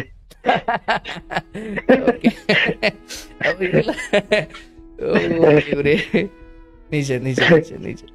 ಸರಿ ಸರ್, ತುಂಬಾ ಥ್ಯಾಂಕ್ಸ್ ಸರ್. ನಿಮ್ ಜೊತೆ ಮಾತಾಡಿಕೆ ಅಂತ ಏನೋ ಮನಸ್ಸು ಅಗ್ರ ಆಗಿದೆ. ಕಾರ್ಯಕ್ರಮಕ್ಕೆ ನೀವು ದೊಡ್ಡ ಸ್ಥಾನ ಕೊಟ್ಟಿದ್ದೀರಾ. ನಿಮ್ಮಿಬ್ಬರಿಗೂ ನನ್ನ ಧನ್ಯವಾದಗಳು ಹಾಗೂ ನಿಮ್ಮ ಕುಟುಂಬಕ್ಕೆ ನನ್ನ ಸಂಪೂರ್ಣ ಹಾರೈಕೆ. ಕೃಷ್ಣನ ಅನುಗ್ರಹದಿಂದ ಯಾವ ಸಮಸ್ಯೆ ಬಂದರೂ ಅದನ್ನು ಒಬ್ಬಂಟಿಯಾಗಿ ಅನ್ನೋದಕ್ಕಿಂತ ಒಕ್ಕೊರಲಾಗಿ ನೀವಿಬ್ಬರೂ ಧೈರ್ಯದಿಂದ ಮುನ್ನಡೆಸಿ ಏನು ಬಂದರೂ ಎದುರಿಸ್ತೀನಿ ಅನ್ನೋ ಧೈರ್ಯ ಇಟ್ಕೊಳ್ಳಿ. ಆ್ಯಂಡ್ ಭಗವಂತನ ಭಕ್ತಿ ಮಾಡಿ, ಇಂಥ ಒಳ್ಳೆ ಕಾರ್ಯಕ್ರಮ ಕೇಳಿ, ಒಳ್ಳೆ ವಿಚಾರ ಕೇಳಿ, ಕಾಯಕದಲ್ಲಿ ಶ್ರದ್ಧೆಯಿಂದ ಮಾಡಿ. ಆ್ಯಂಡ್ 10 ರೂಪಾಯಿ ಬಂದರೆ 1 ರೂಪಾಯಿಯನ್ನು ಮಗನ ಬರ್ತ್ಡೇ ಅನ್ನೋ ನೆಪ ಇಟ್ಕೊಂಡು ಲೋಕಕ್ಕೆ ಕೊಡಿ. ಶುಭವಾಗಲಿ. ಮತ್ತೆ ಅವಕಾಶ ಸಿಕ್ಕರೆ ಮಾತಾಡೋಣ. ನಿಮ್ಗೆ ಒಳ್ಳೇದಾಗ್ಲಿ. ಸರಿ ಸರ್, ನೋಡಿ,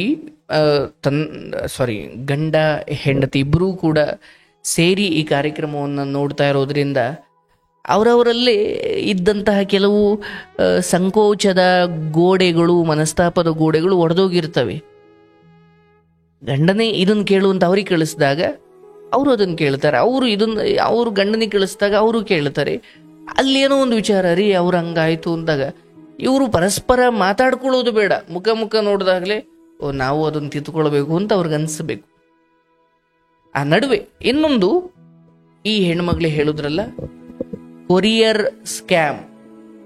ನಿಮಗೂ ಯಾವುದೋ ಒಂದು ಕರೆ ಬರ್ಬೋದು, ನಿಮ್ಮ ಅಡ್ರೆಸ್ಸನ್ನು ಅವರು ನಿಖರವಾಗಿ ಹೇಳ್ಬೋದು, ಪಿನ್ ಕೋಡ್ ಸಮೇತ, ನಿಮ್ಮ ಹೆಸರು ಸಮೇತ, ನಿಮ್ಮ ಫೋನ್ ನಂಬರ್ ಸಮೇತ ನಿಮ್ಗೊಂದು ಕೊರಿಯರ್ ಬಂದಿದೆ, ತುಂಬ ಬೆಲೆ ಬಾಳುವ ವಸ್ತುಗಳಿದ್ದಾವೆ, ಜೊತೆಗೆ ಗಾಂಜಾ ಇದೆ, ಜೊತೆಗೆ ಈ ರೀತಿಯ ವ್ಯಸನ ಅಥವಾ ಕೆಟ್ಟ ಪದಾರ್ಥಗಳು ಇದರಲ್ಲಿದ್ದಾವೆ, ಸೊ ನಿಮ್ಮ ಹೆಸರು ಅಂತ ಗೊತ್ತಾದರೆ ಪೊಲೀಸ್ನವ್ರಿಗೆ ನಾವು ಇದ್ರ ಬಗ್ಗೆ ಕಂಪ್ಲೇಂಟ್ ಕೊಡ್ತೀವಿ, ನೀವಿಷ್ಟು ಲಕ್ಷ ಹಣ ಕಟ್ಟಿದ್ರೆ ನಿಮಗೆ ಇದನ್ನು ತಲುಪಿಸ್ತೀವಿ, ಇಲ್ಲ ಅಂದರೆ ನಾವು ಇದನ್ನು ಪೊಲೀಸ್ ಸ್ಟೇಷನ್ಗೆ ಕೊಡ್ತೀವಿ ಅಂದಾಗ ನೀವು ಮರ್ಯಾದೆಗೆ ಹೆದರಿ ಅಯ್ಯೋ ಇದೇನಪ್ಪ ಹೆಸರು ಊರು ಎಲ್ಲ ಒಟ್ಟು ಚೆನ್ನಾಗಿ ಸರಿಗೆ ಹೇಳ್ತಿದ್ದಾರೆ, ಕೊರಿಯರ್ ನನಗೆ ಯಾವುದು ಬಂತಪ್ಪ, ನಾನು ಯಾವ ಗಾಂಜಾದಲ್ಲಿ ಭಾಗಿಯಾಗಿದ್ದೆ, ಪೊಲೀಸ್ನವ್ರು ಬಂದರೆ ಏನಾಗಬೇಕು, ನಮ್ಮ ಮನೆ ಸುತ್ತಮುತ್ತ ಜನ ಏನು ಅಂದ್ಕೊಳ್ತಾರೆ ಅಂದ್ಕೊಂಡು ಅವ್ರು ಕೇಳಿದಷ್ಟು ಹಣ ಕೊಡೋದು, ಕಡೆಗೆ ಹಣ ಕೊಡೋಕೆ ಯಾರ ಕೈಲೂ ಹೇಳ್ಕೊಳೋಕ್ಕೂ ಆಗ್ತಾ ಇಲ್ಲ, ಹಣ ಕೊಡೋಕ್ಕೂ ಆಗ್ತಾ ಇಲ್ಲ ಅಂತ ನೇಣಾಕೊಂಡು ಸಾಯೋದು. ಈ ಪರಿಸ್ಥಿತಿಗೆ ದಯವಿಟ್ಟು ಬರಬೇಡಿ.